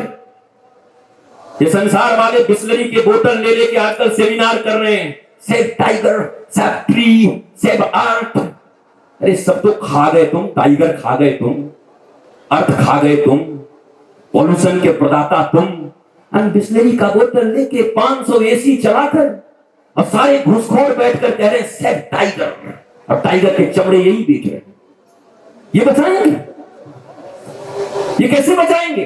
पर हमारा देश देखो, भारत, जहां बचपन से ही बच्चों को सिखा दिया जाता, हमारे यहां नदी को नदी नहीं, हर नदी को मां कहा गया। गंगा हमारी मां, यमुना हमारी मां, सरस्वती हमारी मां, सरयू हमारी मां है। हमने नदियों को मां कहा। हमने वृक्षों में देवताओं के दर्शन किए, पीपल में भगवान के दर्शन किए, बरगद में भगवान के दर्शन किए, नीम में देवी माता का दर्शन किया। हमने ट्री ऐसे बचाए, उनके हृदयों में हमने श्रद्धा दी। और ये बिस्लरी के बोतल खोलने वाले जंगल चोर खुद ही जंगल चुराते हैं और सेमिनार करते हैं बैठे। आज बहुत बड़ा ग्लोबल सेमिनार हुआ, किस चीज का? बोलो, वृक्ष बचाओ। अरे हमारे यहाँ तो वृक्ष काटने को ही मना नहीं। हमारे वृंदावन में तो कहा जाता है वृंदावन के वृक्षण को मरम न जाने कोई, जहां डाल डाल और पात पात पर श्री राधे राधे हो। हमारे यहाँ तो पत्तों में राधा रानी का वास। भारत ने नदियों को बचाया, भारत ने पहाड़ों को, कामतगिरी पर्वत जिनको हम भगवान मानते हैं, गिरिराज भगवान गोवर्धन जिनको हम भगवान मानते हैं, हमने पहाड़ों को भगवान माना, देवता माना, जीव जंतुओं में भगवान के दर्शन किए। तो हमें जंगली कह दिया गया, हमें पिछड़ा कह दिया गया। और ये तथाकथित उन्नत देश ये सारे पॉल्यूशन करके, जंगल मिटाकर, और अब बिस्लेरी के बोतल ले लेके सब बचाने चले। इनसे बचेगा? हमारे यहाँ तो बचपन से हमारी संस्कृति ने बचाया। ऐसी खुट्टी पिलाई जाती थी हमारे धर्म में, हमारी संस्कृति में, कि हर बच्चा जाते पीपल को प्रणाम करता, हर बच्चा जाते नीम में माता का दर्शन करके आता और उनको प्रणाम करता। ये संस्कार हमारा था। 16 संस्कारों के नाम नहीं जानते मेरे माई बाप। आप भारत को विश्वगुरु कैसे बनाओगे? अरे राम कथा सुनने आए हो, झूठ मत बोलना। यज्ञ में बैठे हुए हो, हाथ उठा करके बोलो कि तुम्हारे घरों में कौन से किनके घर में ऐसे सारे बेटा बेटी हैं जो प्रातः उठ करके दंडवत होकर के, ऐसे नहीं घुटना छू करके नहीं, ऐसे प्रणाम, वैसे ऐसे प्रणाम करने वाले घुटना तोड़ दे। एक तो खड़ा होकर प्रणाम, हमके प्रणाम कर रहा है, तो छाती दिखा रहा है, तू तेरा परिणाम बड़ा खराब होगा, ऐसे प्रणाम नहीं करते। प्रणाम का परिणाम, प्रणाम मतलब झुकना, प्रणत प्रणत। ये जो शीश है ना, ये शीश झुका देना, ये शीश सदगुरु को दे देना, शीश काट के देना मतलब गर्दन मत काट देना, नहीं हमारे ऊपर मुकदमा हो जाएगा झारखंड में। लोग कहेंगे बाबा आके बोला था कि सदगुरु मेरा ये क्या, यह तन बिस्की बेलरी, गुरु अमृत की खान, और शीश दिए जो सदगुरु मिले तो भी सस्ता जान। शीश काटने का मतलब है, ये सिर ये है, देखो ये दो आंखें, ये कान, ये नासिका, ये जिह्वा, और यहाँ एक अखरोट की तरह इतनी बड़ी जो चीज है जो तुमको बड़ा परेशान करती है, जिसका नाम माइंड है, दिमाग। ये इतनी बराबर है अखरोट के बराबर। वो जीने नहीं देता किसी को, ना खुद को जीने देता, ना किसी और को जीने देता, इतना परेशान करता है। सिर देने का मतलब है ये आंखें क्या देखें, इन कानों से क्या सुनना है, इन नासिकाओं से कैसी सुगंधी लेनी है, इन जिह्वा का इनटेक और आउटगोइंग कैसे ठीक करना है, लेना भी अंदर क्या है और बाहर बोलना भी क्या है, और ये जो खोपड़ा है इस खोपड़े को ठीक कैसे रखना है। सिर देने का इतना ही मतलब है, पूरा शरीर तुम्हारा हो पर इतना अपने गुरुदेव के चरणों में समर्पित कर देना और कह देना मेरे गुरुदेव आज के बाद वही देखूंगा जो आप कहोगे, वही सुनूंगा जो आप कहोगे, वही प्रसाद के रूप में लोगे जो हमारे देवता को भोग लगेगा, और बुद्धि में सदा आपके ही गुणगान और हरि का गुणगान होता रहेगा। तो मैं सच कहता हूं यह विष की बेलरी अमृत की खान बन जाएगी, तुम्हारे जीवन में मुस्कान आ जाएगी, तुम्हारा जीवन आनंदित आह्लादित हो जाएगा, तुम प्रेम से भर जाओगे। हजारों लाखों कथाएं सुन लो, इतने लोग तो कथा सुनने का भी अहंकार रखते हैं। महाराज जी हमके हाँ बताओ बाबा 115 कथा सुने, उनके हाल चाल और आगे बताओ। ये बेटा नाती बात नहीं सुनते, हमें तुम्हारी कथा सुनने का फल क्या मिला? 108 कथा सुन गए, मिला क्या? क्या तुम्हारी कोई बात नहीं सुनता? ये वो देश है जिन रामायण को लेकर के, भगवान को लेकर के यहाँ बैठे हो और रामायण की कथा सुनने बैठे हो। इस रामायण में ही लिखा हुआ है, प्रातः काल उठ के रघुनाथा, मातु पिता गुरु नावहि माथा। ये हमने नहीं लिखा, ये हमने जोड़ दिया आगे से लाके। रघुनाथ कौन है? स्वयं भगवान होकर के पहले जब सुबह सुबह प्रातः भगवान उठते हैं तो 3 काम उनके हैं। माता के चरणों में प्रणाम करते हैं दंडवत होकर के, पिता के चरणों में प्रणाम करते हैं और गुरुदेव के चरणों में प्रणाम करते हैं। झूठ मत बोलना, हाथ उठाकर वो बोलो। तुम्हारे घरों में कितने संतान हैं और कितने घरों में दंडवत होकर के तुम्हारे, अब माई को एक भी अच्छा नहीं, कितनी माताएं कहने चलो चलो ये बाबा बहुत उल्टा सीधा बोलता है, क्यों? चोट लग गई। तुम्हारे बेटे तुम्हारी बात नहीं सुनते, तुम्हारी बेटियां तुम्हारी बात नहीं सुनती, तुम गलियों में और मोहल्लों में उनका निंदा करते चल रहे हो। अरे मैं तुमसे पूछता हूं, कई बार मैंने सुना है कोई कहता है मेरा बेटा तो बड़ा अच्छा था, पर जब से 3 महीने से चुड़ैल आई हमारे बेटे को उड़ा के ले गई। इतने पैसे खर्च के चुड़ैल लाई थी कि बहू लाई थी? तुम्ही तो लाई थी ना। और मैं फिर एक प्रश्न करता हूं तुमसे, 9 महीने तक पेट में तुमने रखा, 20-21 साल तक उंगलियां पकड़ करके तुमने चलाए, क्या संस्कार की घुट्टी पिलाई कि 3 महीने में कोई लेके उड़ गई चुड़ैल? ये कैसी भाषा है? क्या ये भारत है? तुमने क्या संस्कार दिए? जब वो गीली मिट्टी की तरह था तो उसको क्या सिखाया? जब वो हरे बांस की तरह था तो उसको कैसे मोड़ा? क्या उस समय संस्कारों के प्रति उसको जागृत किया अपने? तब तो जब कोई संत महात्मा द्वार पर आते तो कहते ट्यूशन पढ़ रहा है बाबा जी, छोड़ दो। और ट्यूशन पढ़ करके तुमको ट्यूशन पढ़ा रहा है वो जवानी में, अब तुम खुद पढ़ो ट्यूशन। उस समय अगर कह दिए होते बेरमो के लोगों, आज भी उठा करके आते समय कहते हैं चल रोज तेरी पढ़ाई देख ली, आज तो वृंदावन से बाबा आ रहे हैं, आज चल करके संस्कारों की कथा सुन और संस्कारों की कथा सुन करके अपने माता पिता और भारत की सेवा करना सीख जा। यही सबसे बड़ी रामायण की कथा है, यही मनुष्यता है और यही भारत में जरूरत है, यही घरों में जरूरत है, यही माता पिता और परिवारों में जरूरत है। ये चाहिए। हाथ नहीं उठे तुम्हारे? एक बच्चा तुम्हें दंडवत होकर प्रणाम नहीं करता, न माता को, न पिता को, न गुरु को, और राम कथा सुनने आए हो, रघुनाथ की कथा सुनने आए हो। तो बाबा भी बुक हो जाते हैं आजकल। तो बगल में ये करा दे कि बाबा ने इसको कराया, तो कल कोई और बाबा को ले आएगा कि हम 20 लाख वाले बाबा को ले आएंगे। खैर, हमको तो पैसे से तुम क्या खरीदोगे और पैसे से क्या कथा कराओगे, और जो पैसे से कथा करे वो कथा भी कैसा करेगा। विद्या बेटी होती है और पुत्री को बेचते नहीं हैं, पुत्री को कभी बेचते नहीं हैं। जैसे माइक बुक किया, जैसे टेंट बुक किया, जैसे कैमरे बुक किए, वैसे बाबा भी बुक करके ले आए और सोच रहे हो ज्ञान मिलेगा।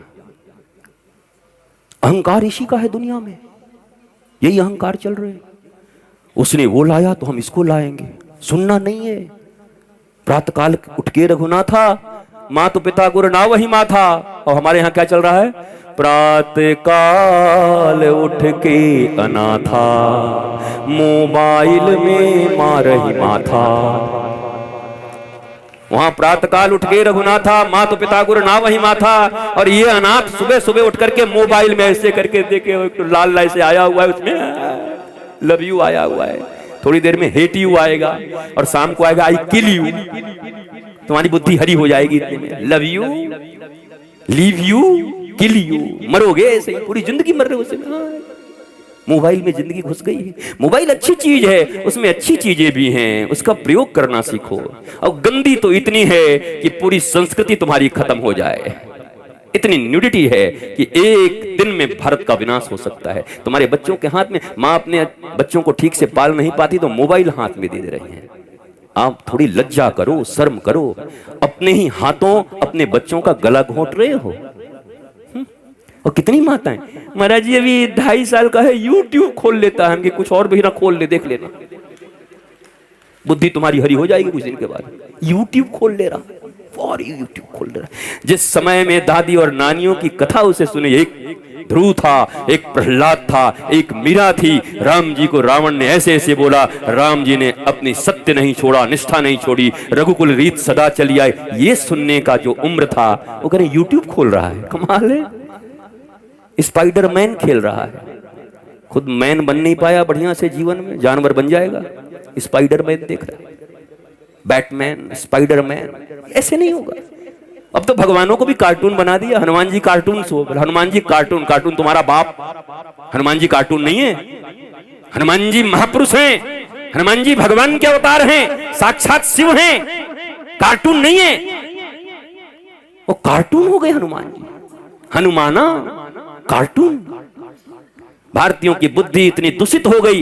रास लीला, जहां जीवात्मा और शिवात्मा का मिलन है, जीव और शिव के मिलन को महारास कहा जाता है, वहां गली मोहल्लों में अगर कोई बच्चे बच्ची कहीं चले गए, उनके अगर कुछ शारीरिक आकृतियां बिगड़ गई, तो कहते हैं आजकल रासलीला चल रहा है। ये भारत की अवस्था है। अपने ग्रंथों का इतना अपमान, अपने ईश्वर का, अपने अवतारों का इतना अपमान, इतनी निर्लज्जता के साथ इसी समाज में लड़के लड़कियों के मिलन को रास लीला कहा जाता है। कभी रास सुना है? कभी रास की परिभाषा जानी है? ये डंडे उठा करके, डांडिया करके, और कहते हो महारास हो गया। कहां लिखा है डांडिया करके महारास करना? किस ग्रंथ में है बताओ मुझे। जागरण कर रहे हैं। कौन सी जागरण कर रहे हो भैया? बुद्ध एक बार जगे तो पूरे ही जग गए, महावीर जगे तो जग गए, ध्रुव जगा तो जगा, और तुम जागरण करके फिर जाकर के 3 दिन सो करके जागरण करके आ रहे। माता जी की जागरण, कौन सी जागरण करके आए? जिंदगी तुम्हारी झंड हो गई, उसके बाद भी तुम जागरण। जागरण का अर्थ होता है चेतना का जागृत होना।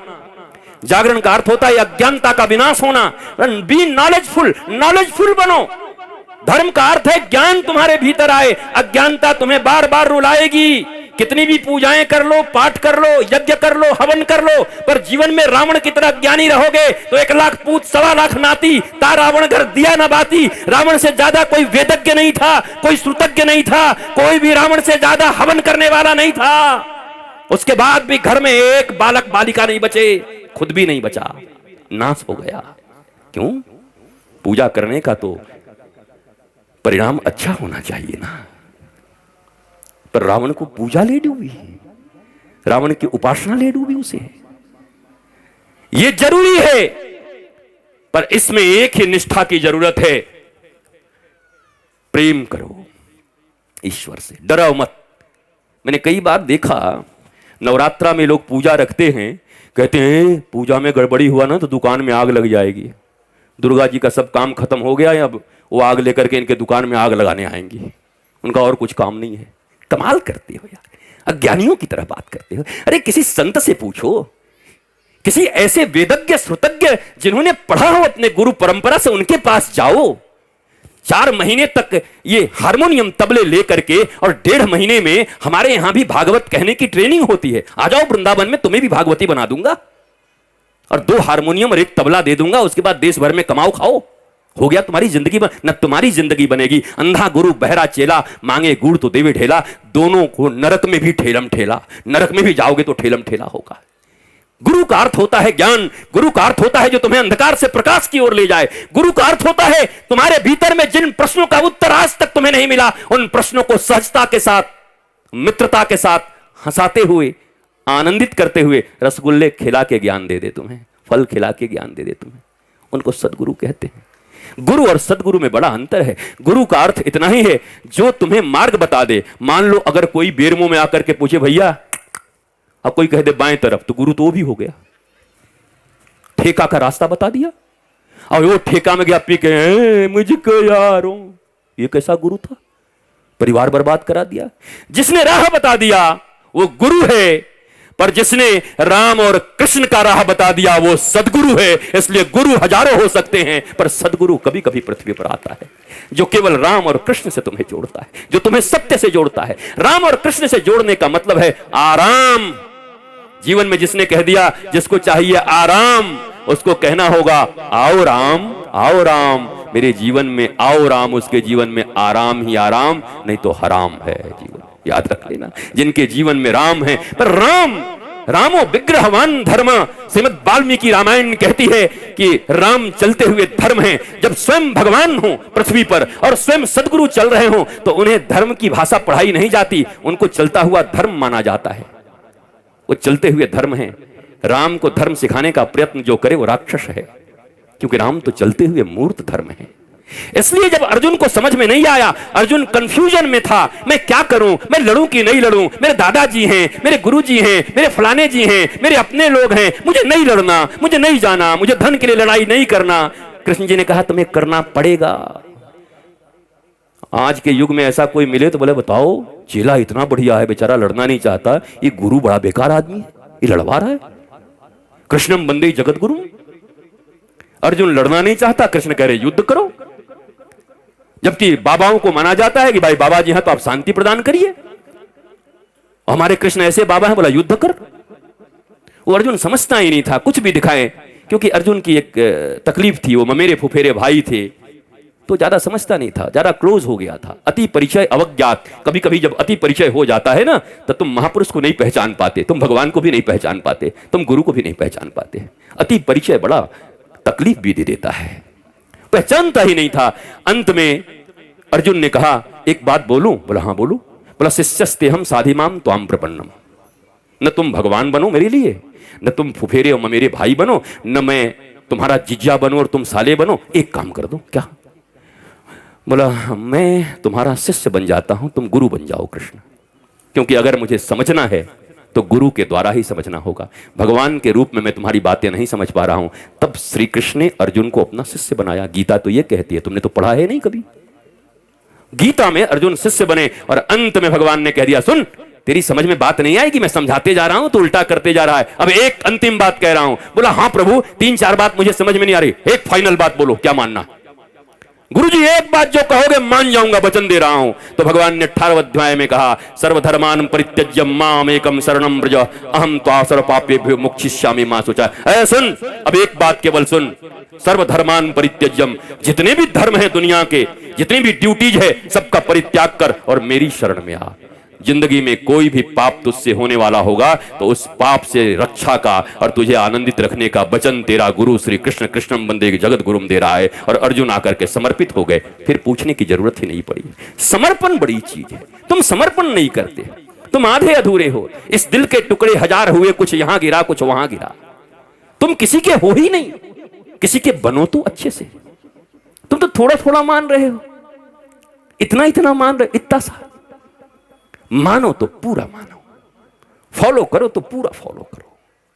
और याद रखो, फैमिली डॉक्टर की तरह अगर जीवन में गुरु भी मिल जाएं और विश्वास हो गया तो ऐसी कोई समस्या नहीं जिसका समाधान उनके पास न हो। ऐसा कोई आज तक बंधन नहीं बना जिसकी कुंजी सदगुरु के पास न हो, वो खोल न सके। वो तुम्हें चाबी पकड़ा देंगे, अपने बंधन को तुम ही खोल सकते हो, लेकिन तुम्हारा समर्पण पक्का होना चाहिए, विश्वास पक्का होना चाहिए।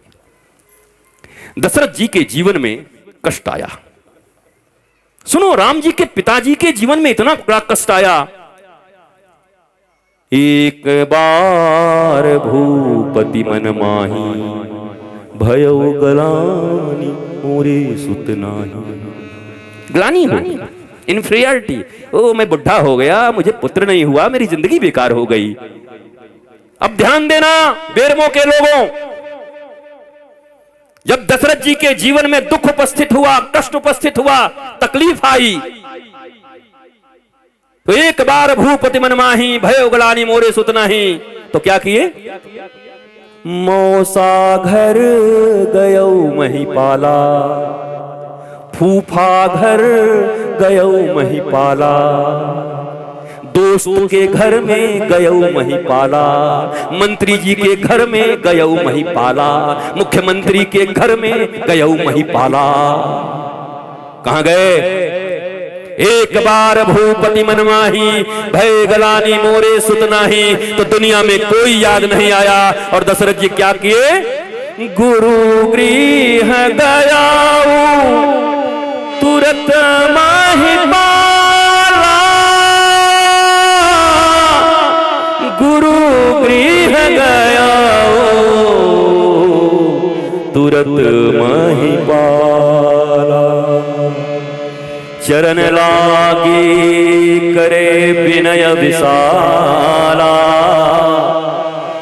विनय विशाला, विनय विशाला, विनय विशाला। एक बार भूपति मन माही, भयो गलानी मोरे सुत नाही। यहाँ वहाँ कहीं गए नहीं महिपाला, गुरु गृह गया, गुरु गृह गया तुरत महिपाला, तुरत महिपाला। और हम कहाँ जाते हैं? क्यों छापड़िया? कुछ गड़बड़ी हो तो साले साहब को पुकारते हैं, साला बताएगा इनको। और गुरु कहां गए? अब राम जी को तो हम बहुत मानते हैं, राम जी हमारे प्राण हैं, और राम जी के पिताजी जो कर रहे हो तुम करने को राजी नहीं हो। उनके जीवन में ग्लानि उपस्थित हुई, कंफ्यूजन आया, तो उसको कंक्लूड करने के लिए अपने गुरु के द्वार पर गए। और गुरु जी ने कहा, धरहु धीर हुई है सुत, तुम एक मांगने आए थे, 4 दे के भेजा। दोस्त के पास जाओगे तो पहले ही इतना रो देगा कि तुमको मन करेगा कि 10 रुपए इसको और दे दें, भले ही तुम उधार में हो। इतने चालू हो गए आजकल से, तुम्हारे जाने से पहले ऐसा रो देंगे, माँ का हार्ट अटैक आ गया, और माँ अंदर में बढ़िया रसगुल्ला खा रही है और समोसा, वो कह रहा हार्ट अटैक आ गया। वो आदमी भी सोचता भाई रहने दे, तू ले ले 20 रुपए हमसे, नहीं चाहिए हमको। गुरु गृह गए तुरंत महिपाला, जहां से सार्थक संवाद के द्वारा सार्थक हल मिले। अरे टेम्पररी इलाज से नहीं होगा, ये पेन किलर खाते खाते किडनियां खराब हो जाएंगी तुम्हारी। आज तो बहुत अच्छा लग रहा है, दवाइयां खा रहे हो, थोड़ा सा पेन हुआ, पेन किलर खा लिए, हो क्या रहा है अंदर में पता है? मरोगे पक्का, कोई बचाएगा नहीं। ये पेन आ कहां से रहा है? ये दर्द उठ कहां से रहा है? What is reason behind this? Cause क्या है?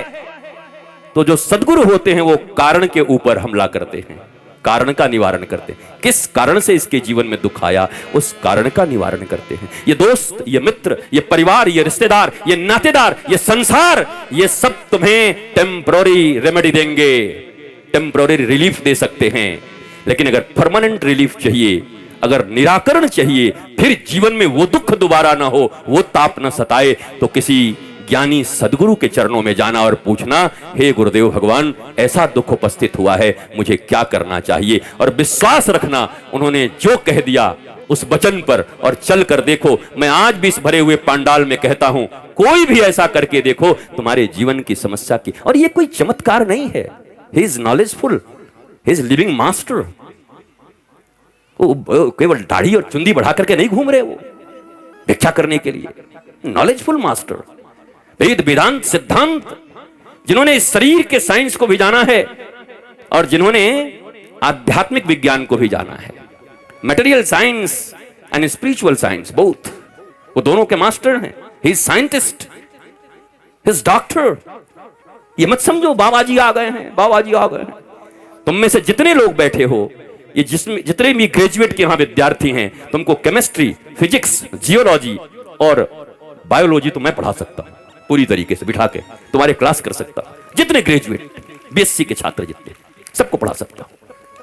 But this is material science. दुनिया में आज तक डिप्रेशन की कोई दवा नहीं बनी है। डिप्रेशन की जो भी दवा दी जाती है उसमें 70% अफीम होते हैं, तुम्हें सिर्फ सुलाया जाता है। आज तक माई का लाल कोई है नहीं जो डिप्रेशन का दवा बनाया है। तुम्हारे डिप्रेशन बढ़ते जाएंगे। इस दुनिया में डिप्रेशन और तनाव तभी दूर हो सकता है। सुनो, इस दुनिया में तनाव में वही हैं जो दो नाव पर हैं। जिन्होंने सदगुरु के एक नाव पर अपना कदम रख दिया, उनके जीवन में तनाव नहीं, आनंद होता है। उनके जीवन में राम होते हैं, आराम होता है, प्रेम होता है, शांति होती है, मस्ती होती है। और ये प्रयोग करो। अरे कॉलगेट का प्रयोग कर लिया, नहीं रोज बिलबोर्ड्स पे प्रचार होते हैं, उसको खरीद लेते हो। एक बार सदगुरु भी खरीद लो ना। जैसे मीरा कहती है, माई डी मैंने गोविंद लीनो मोल, मैंने इसको मैंने मोल में खरीदा है, इसको खरीद लिया है गोविंद को। माई पूछी कितने में? बोले खरीद लिया, कहीं जा नहीं सकता, आप मोल दिया है मैंने। 42 साल तक मीरा रोती रही, कृष्ण कृष्ण करती रही। इतना दुख मीरा के जीवन में लिखा है, अगर मैं जान जाती कि प्रीत किए दुख होए, तो नगर ढिढोरा पीटती प्रीत न करी हो कोई। पर 42 साल की उम्र में मीरा की भाषा बदल जाती है। क्यों बदल जाती है मीरा की भाषा अचानक? जो मीरा इतना रोती है दुख में, वो क्यों 42 साल के बाद बदल गई? 42 साल के बाद एक दिन नाचने लगी अचानक, और नाच कर गाने लगी क्या? पायो जी मैंने राम रतन धन पायो। किसने दिया? वस्तु अमोलक दिन मेरे सदगुरु, वस्तु अमोलक, वस्तु अमोलक दीन मेरे सतगुरु। मीरा कहती है, मैं 42 साल तक रोती रही, आज मुझे मेरे सदगुरु मिले और मुझे इतना अमूल्य वस्तु दे दिया कि अब तो पग घुंघरू बांध मीरा नाची रे। कबीर एक बार मीरा के घर गए मीरा को देखने के लिए, तो वो मोहल्ले वालों से पूछा, बोला मीरा कहां मिलेगी? बोला अच्छा वो पगली बावरी, पागली है। बोला हाँ हाँ वही। अंदर गई तो सास बैठी थी। बोला मीरा कहां मिलेगी? मीरा कुलनासी। बोला हाँ वो कुलनासी। और भीतर कबीर गए तो लोग कहे मीरा भाई बावरी, सास कहे कुलनासी रे। और कबीरा भीतर जाई के देखा तो पग घुंघरू बांध मेरा नाची रे। वो तो मौज से नाच रही थी गोविंद के प्रेम में। दुनिया पागल कह रहा था, कोई कुलनासी कह रहा था। अरे हमसे तुमसे अच्छे तो ये फिल्मी दुनिया वाले लोग जानते हैं जिन्होंने ये गाना लिख दिया। कुछ तो लोग कहेंगे, लोगों का काम है कहना, छोड़ो बेकार की बातों में कहीं बीत न जाए बेरमों की ये सुंदर राम कथा की रहना। इसलिए मन लगा करके राम कथा सुनो, इधर उधर के चर्चा में मत रहो। और जब भी यहां आओ तो परिवार वालों के साथ आओ, पर आते के साथ छोड़ दो पीछे। बोलो तुम उधर बैठो, मैं इधर बैठूंगा, पति इधर पत्नी उधर। दिखे नहीं, दिखेगा तो कचकच हो जाएगा। तुम्हारा बहुत मन होगा तो पत्नी का कुछ हो सकता है, घर में कुछ बना के आई आलू चप, वो कथा से जा रहा उधर उसका ध्यान लगेगा, तुमको ऐसे करके राम जी बन गए क्या? आज ही ऋषि बन जाओगे, चलो। इसलिए जब आओ एकांत बैठो, न मित्र के साथ बैठो न परिवार के साथ बैठो, क्योंकि किसी दिन तुम्हारी बात जम जाएगी सदगुरु के साथ, ठाकुर के साथ। और अगर कोई मंथरा जैसी बुद्धि वाली हो सकता उस दिन रही तो जमेगा नहीं, सब बर्बाद हो जाएगा उसी दिन। आबाद होते होते बर्बाद हो जाओगे। इसलिए जीवन में कथा सुनने का नियम यही है, जितासना, पहले आसन को जीतो। हमारे पांव फ्रैक्चर हैं, देखो पांव टूटा हुआ है, उसके बाद मैं इतनी लंबी यात्राएं कर रहा हूं। डॉक्टर कह रहा है गुरुजी क्या करोगे, जान दे दोगे अपना? हमने कहा भाई अब वही रघुकुल रीत सदा चली आई, प्राण जाए पर वचन न जाई। हमने भी अनूप को वचन दिया है, अब प्राण रहे चाहे जाए, मैं जाऊंगा तो जरूर, चाहे कुछ भी हो जाए। वचन तो नहीं तोड़ूंगा, कुछ हो जाए वचन नहीं तोड़ूंगा। बिल्कुल परमिशन नहीं है किसी डॉक्टर के द्वारा, मतलब सब परमिशन के बाहर मुझे जाना है। और राम कथा करेंगे तो मुझे पक्का विश्वास है इस दुनिया में आज तक भगवान राम से बड़ा वैद्य कौन हुआ है? वो तो शरीर के रोग तो छोड़ो, दुनिया के हर रोगों की दवा उनके पास है। राम कथा करके ही सबसे निरोगता पाई जा सकती है, सुन के भी और कह के भी निरोगता पाई जा सकती है। पर सुनो तो दिल से सुनो, ये मुफ्त में मिला है ना, इसलिए इसकी कीमत नहीं समझते तुम। पर तुम अभी मेट्रो सिटी में होते, और अब हमने जो कार्यक्रम तय किया है, और अब जब लोग वहां बड़े बड़े टिकट और ये लेकर के आते हैं ऑडिटोरियम में, तो खचाखच भरे रहते हैं और पूरा वसूल करके जाते हैं। अरे इतना पैसा लगे, वसूल के जाएंगे, वो फ्री में दे दो। अच्छा ये बाबा जी हैं, हाँ ये जटा इनका ओरिजिनल है कि नकली है हो? और तेरे को इससे क्या मतलब भैया? हमारा असली है चाहे नकली, हमारा है, भला है बुरा है जैसा भी है, मेरा पति मेरा देवता है। तुमको क्या लेना इस जटा से? हम कोई जटा छोड़ के यहां जाने वाले हैं कि भाई हमारी जटा की रक्षा करना? तो अजीब अजीब सवाल हैं लोगों के। जटा ओरिजिनल है कि नहीं है, ये बाबा जी के हाथ में ये क्या है? आधे लोग तो पूरा सोशल मीडिया इसी पे पड़ा, इसका राज बता दो। हम कि इसका राज बिल्कुल ये लगेगा तब बताएंगे, ऐसे नहीं बताएंगे। गलत जगह आपके इंटरेस्ट होते हैं। अगर आपका इंटरेस्ट हो, व्हाट आई एम सेइंग, मैं क्या बोल रहा हूं आपसे, वो सुन लोगे तो बात बन जाएगी। पर ये बड़ा कठिन है सुनना, श्रवण बहुत कठिन है। सती नहीं सुन पाती, तुम क्या सुनोगी? शंकर भगवान जैसा वक्ता, और शंकर जी गए अपने ऋषि कुंभज जी के पास गुरु मान करके कथा सुनने, और सती कहती है हम विश्वनाथ की पत्नी है, हमको कथा सुनाएगा बाबा? 2 कौड़ी का, 2 कौड़ी का बाबा। और वो हालत भई सती की कि अगर आज की भाषा में बात करोगे तो सारे चैनल पर ब्रेकिंग न्यूज आता, और सती ने अपने नैहर में आत्महत्या की, क्योंकि अग्नि में कूद गई थी। इतना अपमान हुआ, इतना अपमान हुआ बहनों के द्वारा। कोई बहन, एक बहन का आईएएस से विवाह हो गया, और एक बहन बेचारी वो चपरासी से विवाह हो गया। तो जब आईएएस वाले के पास ही चपरासी वाले जाएगी, तो अपनी ही बहन एक माँ के पेट से जन्म लिए हुए कहते दीदी हमारे बच्चे तो ना इसके बिना सोते नहीं है, उनको थोड़ा दूर कर दो ना, इनको पसंद नहीं है, हाइजेनिक रहना चाहते। हाइजेनिक, हाइजेनिक, ये कैसे रिश्ते हैं? ये कौन सा रिश्ता है? इसलिए शायद ये गाना मुझे बहुत अच्छा लगता है। कसमें वादे प्यार वफा सब नाते हैं नातों का था।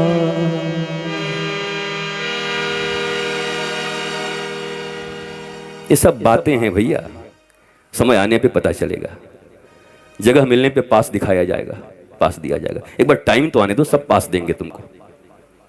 इसलिए जीवन में अपनी प्रज्ञा को मजबूत रखो। एक तरफ रावण जैसा धनवान आदमी, जिसके कमोड भी महाराज सोने के हैं, सड़कें भी सोने की हैं, नालियां भी सोने के हैं, सोने के। तुम्हारे पास तो गोल्ड होंगे तो 10 ताला लगा के आए होगे लॉकर में भी। कहाँ है पत्नी, कहाँ रखी तुम्हारा? लॉकर में ना, लॉकर में सब रखी होगी। घर में भी होगा तो जमीन में गाड़ दे रहे हैं आजकल कि नजर न पड़ जाए। पर उसका तो बेचारा जमीन ही सोना का था, पूरा का पूरा। पिच के बदले में, कोलतार के बदले में सोना लगवा दिया था सड़कों पर। इतना सोना था रावण के पास। और सुदामा के पास क्या था? अयाचिक वृत्ति, न मांगना, न किसी से कुछ कहना, मिल जो है उसी में मौज है। और जब पत्नी ने जोर करके भेजा और अपने पर्यंग पर, सिंहासन पर बिठा करके श्री कृष्ण जैसे भगवान इत्र से और गुलाब जल से नहीं बल्कि अपने आंसुओं से उनका चरण धो दिए, क्या था सुदामा के पास? और जब जाने लगे तो जो पीतांबरी दिया था वो भी कह दिया भैया उतार के जाओ। पहनने के लिए दिया था, ले जाने के लिए थोड़ी दिया है, वो भी उतरवा लिया, अंगूठी भी उतरवा ली। एक बार सुदामा जी के मन में आया, आदमी तो बढ़िया है, सेवा तो बहुत करता है, खिलाया तो बहुत, देने लेने में कमजोर है थोड़ा। हम लोग भी ऐसे ही हैं, हम यहाँ कथा करने आए हैं, खूब बढ़िया सेवा वाह कर दो और जाते समय लिफाफा नहीं दे तो कहें कि बड़ा कमजोर हो गया लगता है ये मंगल। हालांकि ऐसा होगा नहीं, ऐसी कोई इच्छा भी नहीं है। मेरे राजेंद्र ने मेरे बेटे के रूप में जीवन भर जब तक वो रहे, भारत के किसी कोने में मैं चला जाता तो मेरे बेटे की तरह खड़ा होकर के पहले फोन की घंटी घनघना जाती, बाबा जा रहे हैं, सब तैयारी करके रखो। ऐसा मुझे प्रेम करते मेरे राजेंद्र। आज मैं उनको याद करता हूं यहां से। ऐसा वीर सपूत मैंने नहीं देखा।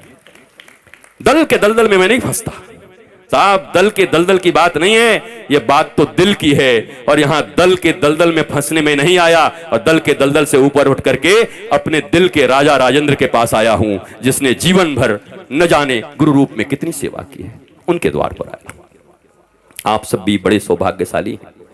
सुदामा जब बाहर निकले, मन में एक बार आया कुछ दे देता यार, पत्नी ने भेजा था। बाहर निकले तो पूरी द्वारिका सुदामा के चरणों में गिरकर जय हो संत की, जय हो महंत की, जय हो गुरुदेव। सुदामा घबरा गए, इतने लोग। कहा इस द्वारिका की नगरी में आज तक हजारों महात्मा आए, लंगोटी पहन करके आते थे और रथों के रथ सामान और सोने चांदी लेकर के जाते थे। एक अलबेला महात्मा सुदामा आया है, जिस लंगोटी में आया था उसी लंगोटी में द्वारिका से वापस जा रहा है। अरे वाह रे, जय हो तुम्हारी महात्मा, जय हो गुरुदेव। सुदामा रोने लगे, तुमने अगर एक पीतांबरी भी दे देती तो आज ये प्रतिष्ठा मुझे मिलती द्वारिका में। और जब पोरबंदर में वापस आए तो वहां भी बिल्डिंग बनी हुई थी। भगवान जब देता है तो बिना बताए देता है, और हम जब देते हैं तो 500 रुपए अगर रामायण पर भी चढ़ाएं तो ऐसे चढ़ा रहे जैसे बिजली रानी पे चढ़ा रहे हैं, ऐसे ऐसे करके चढ़ाते हैं। ये क्या है, क्या करते हो? धन का इतना अभिमान किसको दे रहे हो, किसको दिखा रहे हो ऐसे ऐसे करके? ऐसे ये तो 2000 वाला बंद हो गया, तो ऐसे किसको दिखा रहे हो भैया? देवनहार कोई और है, देवत है दिन रैन, लोग भरम हम पे करें या से नीचों ने। देवनहार कोई और है, देवनहार कोई और है, देवत है दिन रैन, और लोग भरम हम पे करें या से नीचे नैन, या से नीचे नैन।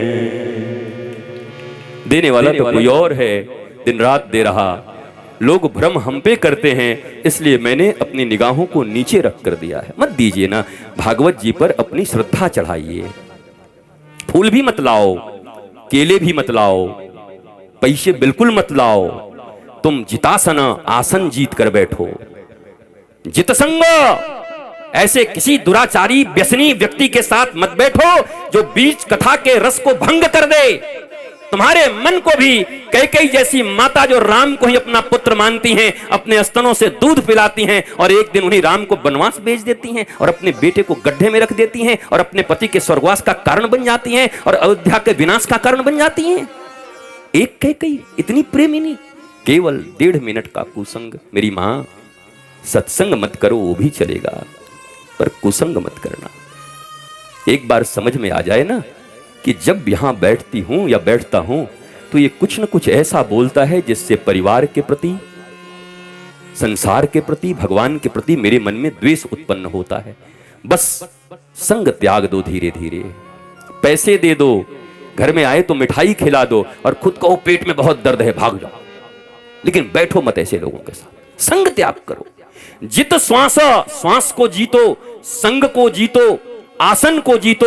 आसन का अर्थ केवल बैठने का आसन है। एक ही आसन में बैठो तो 1 घंटे, 1.5 घंटे, 2 घंटे एक आसन में बैठो।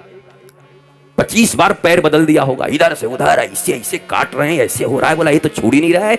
8 बजे, 8:30 बजे आया क्या, 12 बजे आएगा? 12 बजे तक कोई कथा सुनता है क्या? ये कौन सा महात्मा है भाई? यही 12 बजे भी यहां पर कुछ और चलता रहे तो आंख निटोर कैसे। नई फिल्म है, हाँ अभी यहीं पे चला दो कोई बढ़िया सा फिल्म जो बिल्कुल आज रिलीज हुई हो, अब एक जनता चली जाए, अपने पैसे से चाय खरीद के लाके कॉफी पी के देखेगी, नींद ना आ जाए, कोई सीन न छूट जाए। पर ये सब मुफ्त का है। और तुम्हें बुरा इसलिए लगता होगा कि मैंने प्रश्न पूछे हैं, और मैं प्रश्न तो इतने पूछूंगा कि तुम कृष्ण कृष्ण करने लगोगे कुछ दिन के बाद कि बहुत प्रश्न पूछता है यार। सफल माता पिता का लक्षण है जिस दिन पुत्र तुम्हारी तस्वीरों को अपने हृदय में रख ले। राम लखन सीता मन बसिया। और कोई उससे पूछे कि तुम्हारे लिए सुपरस्टार कौन है, बोला my father is my superstar, मेरे पिता मेरे। और तुम्हारे लिए सुपरस्टार, बोला माई मॉम, मेरी मम्मी मेरे लिए सुपरस्टार। तो समझ लो भारत बदल गया, 16 संस्कार जग गए। जब तुम्हारा बच्चा ही तुमको नहीं मानता सुपरस्टार, तो तुम दुनिया में कैसे सफल कहे जाओगे? तुम सबसे ज्यादा असफल हो इस दुनिया में। ध्यान दो, जो हो चुके हो अब कोई रास्ता नहीं है, तुम आनंद से जियो। पर जिनके पास चांस हैं तुम माता पिता बनोगे, अभी से सुन लो मेरे प्यारे बच्चों, तुम भी कभी माता पिता बनोगे तो प्रारंभ से अपने बच्चों को ऐसी संस्कृति देना, ऐसा संस्कार देना कि माता पिता गुरु और राष्ट्र का सेवक निकले, पूरे राष्ट्र की सेवा करे, माता पिता प्रसन्न रहें, समाज उससे प्रसन्न रहे। और ये सब तुम्हारे हाथ में, तुम बना सकते हो। नहीं तो ये अंधी दौड़ चलती रहेगी, कहीं तो कोई तो रोकेगा, कहीं से तो नई शुरुआत होगी। राम कथा का इतना ही मर्म है, राम कथा की मीमांसा यही है, और राम कथा का हेतु भी यही है। और राम कथा तुम हमसे ज्यादा जानते हो और एक एक चौपाई जानते हो। भारत के हर व्यक्ति तुलसीदास जी ने इतना सहज कर दिया, सभी जानते हैं, पर उसके मर्म को न समझा। मेरे गुरुदेव सदा कहा करते, धर्म न जाने, मर्म न जाने और धर्म बखाने। मर्म को जानता नहीं और धर्म का व्याख्यान दे रहा है। तो इसलिए मैं हाथ जोड़कर आप सबसे निवेदन करूंगा, कल और परसों 2 दिन और ऐसे बैठोगे तो कौन करेगा? ऐसे जमाजम भरे रहो, आनंदित रहो, ऐसे स्टैंड बाई होकर के बैठे रहो कि आज तो पूरा कथा पी करके जाऊंगा यहां से। एक दिन न खाऊंगा तो चलेगा, एक दिन 2 घंटे कम सोऊंगा, कम दिन नहीं सोए हो, पता नहीं कौन कौन से कर्म में तो सोए नहीं हो, कौन कौन से कर्म करने के लिए तो रात रात भर जगे हो, कहां कहां भागे हो। अभी कोई बता दे कि 2.5 घंटे कथा सुनने के बाद कथा के बीच में ही 5-5 करोड़ का चेक मिलेगा, पर बीच में मिलेगा जिसका ध्यान लगा रहेगा। मजाल है कि किसी का ध्यान हट जाए, सब 4-4 आंख लेके इसे देखेंगे। देखिए टीवी का कैमरा चलाइए, मेरा आंख देखिए, एकदम ध्यान से देखेंगे। पाप बड़ा ना भैया, सबसे बड़ा रुपया, ताता थैया, ताता थैया। भगवान से भी बड़ा जब वही है तो भगवान की कथा क्यों सुनने आए हो?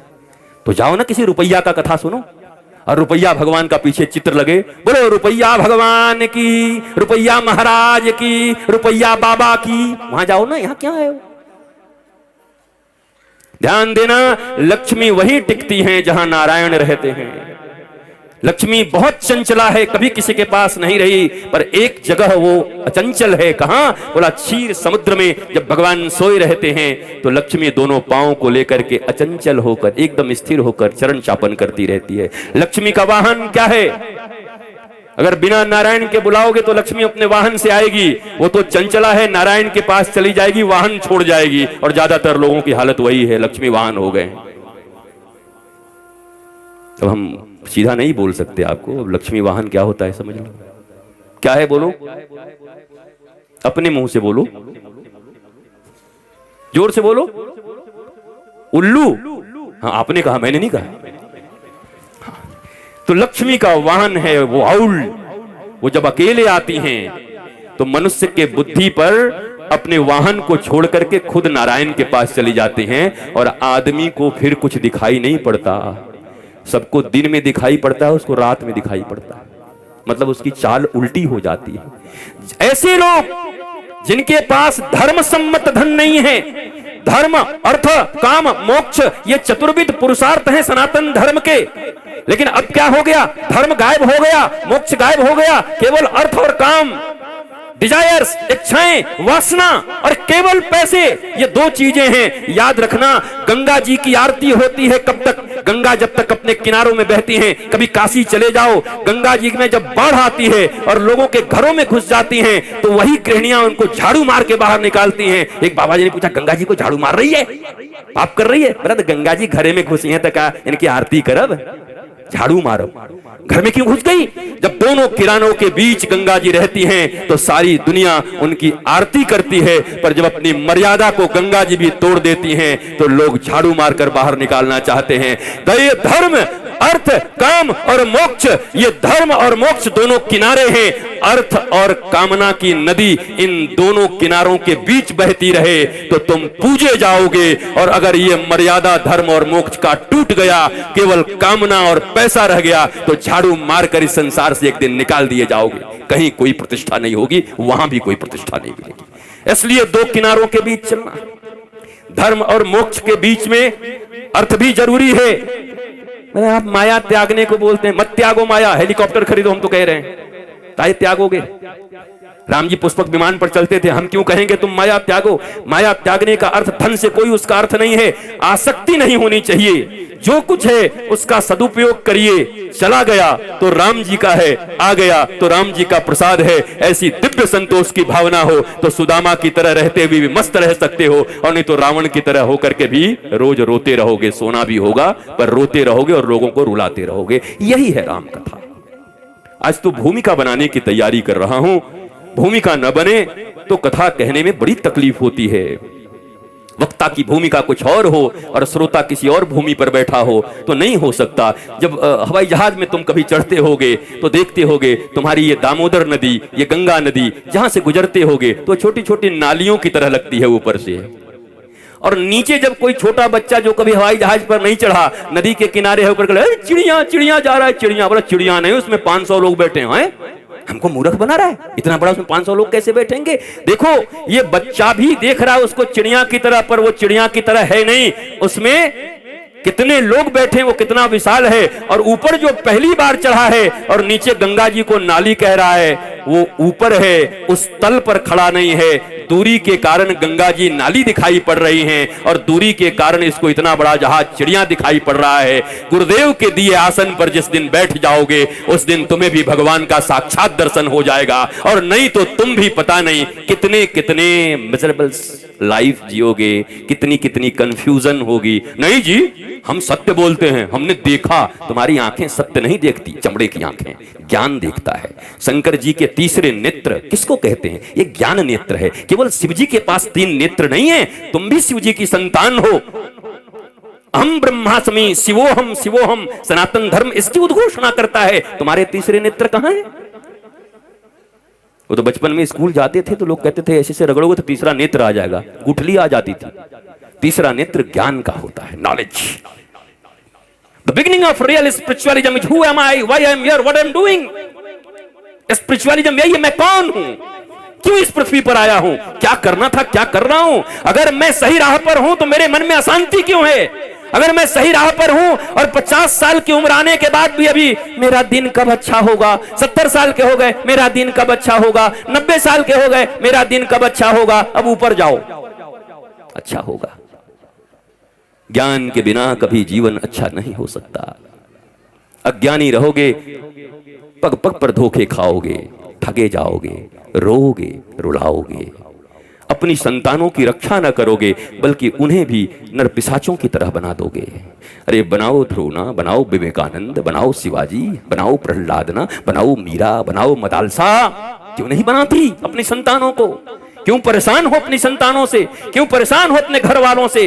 केवल अज्ञानता के कारण ये 3 दिन की राम कथा तुम्हें कुछ और नहीं देगी। पर ये पक्की बात मैं कहता हूं और भगवान राम को साक्षी मानकर कहता हूं, अगर ध्यान से आकर के बैठकर पूरे परिवार के साथ सुने तो तीसरे दिन तुम्हें भी यहां से तीसरा नेत्र मिलेगा। वे ज्ञान का नेत्र तुम्हारे समस्त दुखों का हरण करेगा। चीजें वैसे ही रहेंगी, तुम मस्त हो जाओगे। ये सृष्टि नहीं बदलेगी, तुम्हारी दृष्टि बदल जाएगी। ये गाने ऐसे ही भौंडे बजते रहेंगे। शादियों में जाओगे तब भी फिल्मी गाने बजेंगे, बारातों में जाओगे तब भी फिल्मी गाने बजेंगे। तुम्हारे बच्चों के मोबाइल में फिल्मी अश्लील गाने भरे हुए हैं, कहां कहां रोकोगे? उनको सुनने से रोक नहीं सकते, नहीं रोको। फिल्मी गाने बेकार नहीं होते, बस उनकी दृष्टि अगर बदल जाए। कोई यहां से गाता है बैठ करके, हम तुम्हें चाहते हैं ऐसे, मरने वाला कोई जिंदगी चाहता हो जैसे। अब तुमको अगर जीनत तमान और फिरोज खान याद आ जाए तो तुम बेकार बर्बाद हो गए। पर ये गाना गाते समय, हम तुम्हें चाहते हैं ऐसे, अब ये गाना किसके लिए गाएगा साहब? क्या इस गाने और भजन में अंतर है? मुझे सिखाओ। मुझे सारी दुनिया में इसी के लिए जाना जाता है कि 36-36 घंटे एक एक गानों पर मैंने बोल करके वेद के श्लोकों से उसको प्रमाणित किया है, रामायण के चौपाइयों से उसको प्रमाणित किया है। ये फिल्मी गाने भी तुम्हारे जीवन में धर्म के कारण बन सकते हैं, तुम्हारे जीवन में ईश्वर के प्रेम के कारण बन सकते हैं। ये गाना गाते समय हीरो हीरोइन कोई और नहीं, हमारे हीरो तो भगवान श्री राम और हमारी हीरोइन जानकी माता हैं, राधा रानी हैं। अगर ये भावना हो तो हर गाना भजन बन सकता है, और अगर ये भावना हीरो हीरोइन की हो तो हर भजन तुम्हारे लिए अश्लील गाने बन सकते हैं। ये अ से लेके ज्ञ तक इतने ही लेटर्स हैं, ए टू जेड। इसी में वेद लिखे गए हैं, इसी में गालियां हैं। दृष्टि बदलनी है। गाना सुनने से नहीं रोक सकते बच्चों को, पर बचपन से सिखा सकते हो। क्या सुन रहे हो? बोले हमको हमें से चुरा लो। बोलो हाँ, यही बात अर्जुन ने कृष्ण से कहा था। बेटा, दुर्योधन गया था सेना चुराने और अर्जुन ने कहा था तुमको तुम ही से चुरा लूं। हे कृष्ण, मैं तुम्हारे पास तुमको लेने आया हूं। अच्छा मम्मी? हाँ बेटा, इस गाने का यही अर्थ है। जब बेटा बड़ा भी होगा तो सोचेगा ये गाना मेरी माँ ने कहा है, भगवान श्री कृष्ण के लिए गाया जाता है, ये भजन बन जाएगा तुम्हारे बच्चे के लिए। तुम्हारे बच्चों की दृष्टि बदल जाएगी। ये तरीके हैं, ये ट्रिक्स हैं, the tricks of blissful life.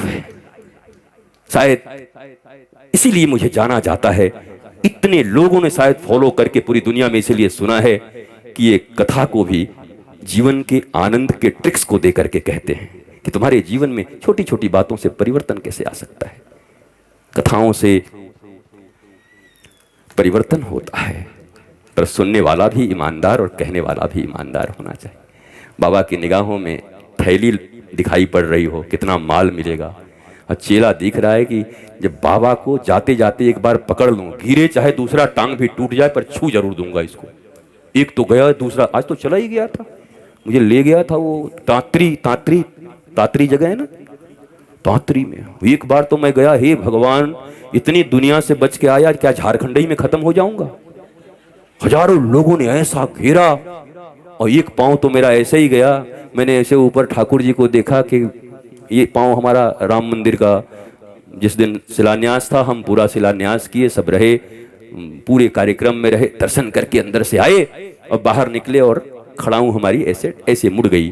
तो एक एंकल का एक थोड़ा सा वो बोन जो है फ्रैक्चर हो गया। तो हमने कहा एक तो ले गए अयोध्या में, और आज हम इतनी प्रसन्नता से झारखंड में दूसरा भी ले जाओगे, लेकिन बच गए वहां।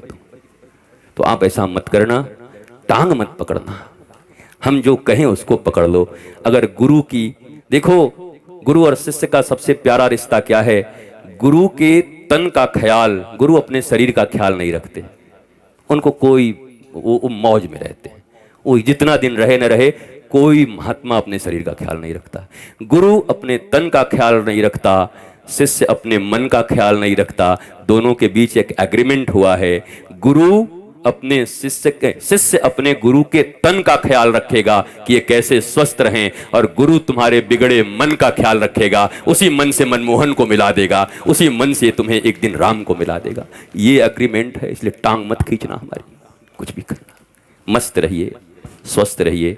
आज यहीं पर विश्राम देता हूं, कल हम सब पुनः यहीं पर मिलेंगे, लेकिन जितने बजे समय है उतने ही बजे। और अगर आपको समय घटाना बढ़ाना तो हमसे मांग लो, यहीं पर फिक्स कर लो। रोटी वोटी बना के आओगे तब बैठोगे, बताओ, हमें कोई दिक्कत नहीं। हमें कहा कर लो, मैं तो टांग ऐसे टूटो भाई, हम यहाँ बैठे चाहे वहां बैठे, एक ही जगह बात है। जब आई गए तो ये बैठ लो, कहा कर लो। तो ऐसा समय रखिए कि आप आइए, दिव्यता के साथ बैठिए, और जब आइए तो कीर्ति की और तन की सुधि भूल कर बैठिए। न अपना नाम याद रहे, बस ऐसे मानो रोम रोम कान बन गए हों, सबसे सुनना है बस। जैसे गोपियों के रोम रोम कृष्ण बन गए हैं, वैसे हर रोम हमारे कान बन जाएं, हमें सुनना है, बस सुनना है।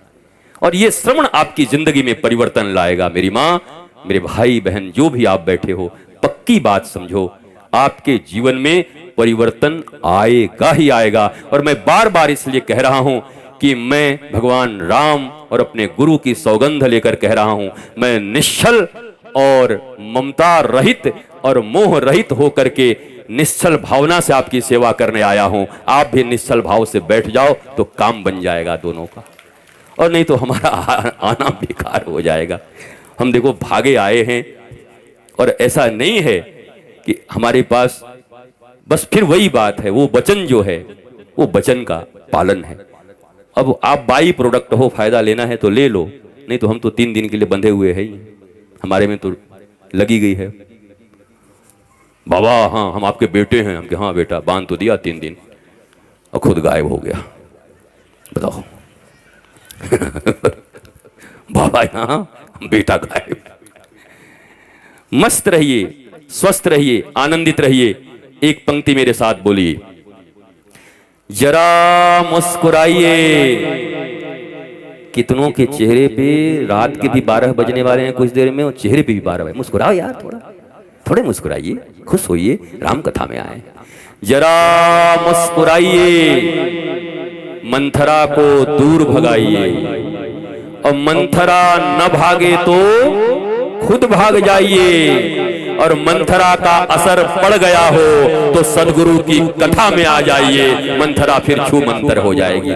ये हमेशा याद रखिए, रोज रोज इसको बोलना। जरा मुस्कुराइए, आप बोलो मंथरा को दूर भगाइए, बोलो। मंथरा न भागे तो खुद भाग जाइए, और थोड़ा बहुत मंथरा का असर पड़ गया हो तो गुरुदेव की राम कथा में 2 दिन आ जाइए, मौज आ जाएगी। इसी वाणी से आज की इस राम कथा विमर्श को यहीं विश्राम दे रहा हूं। चलते चलते 2 बार हरि का नाम। गुरु बचनों को रखना संभाल के, एक एक वचन में गहरा राज है। जिसने जानी है महिमा गुरु की, उसका डूबा कभी ना जहाज है। दीप जले और अंधेरा मिटे ना, ऐसा कभी नहीं हो सकता। ज्ञान सुने और विवेक न जागे, ऐसा कभी नहीं हो सकता। जिसकी रोशनी से रोशन जहान है, मेरे गुरुवर भी कितने महान हैं। जिसने जानी है महिमा गुरु की, उसका डूबा कभी ना जहाज है। अंतिम लाइन, गुरु परिपूर्ण समर्पित तू हो जा, धोखा कभी नहीं खा सकता। गुरु परिपूर्ण समर्पित तू हो जा, धोखा कभी नहीं खा सकता।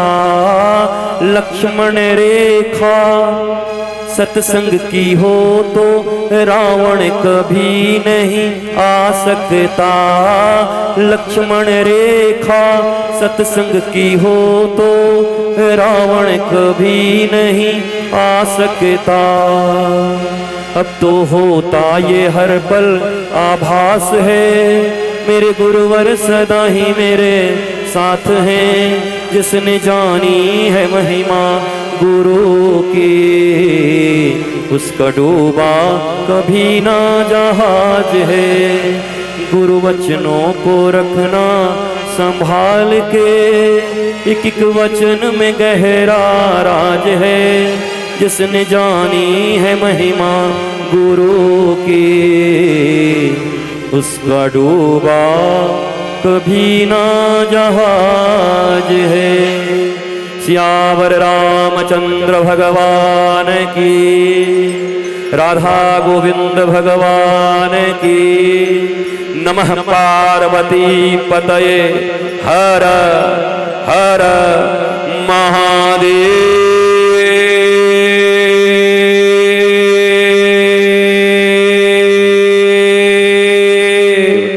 शंभो शंभो शंभो शंभो।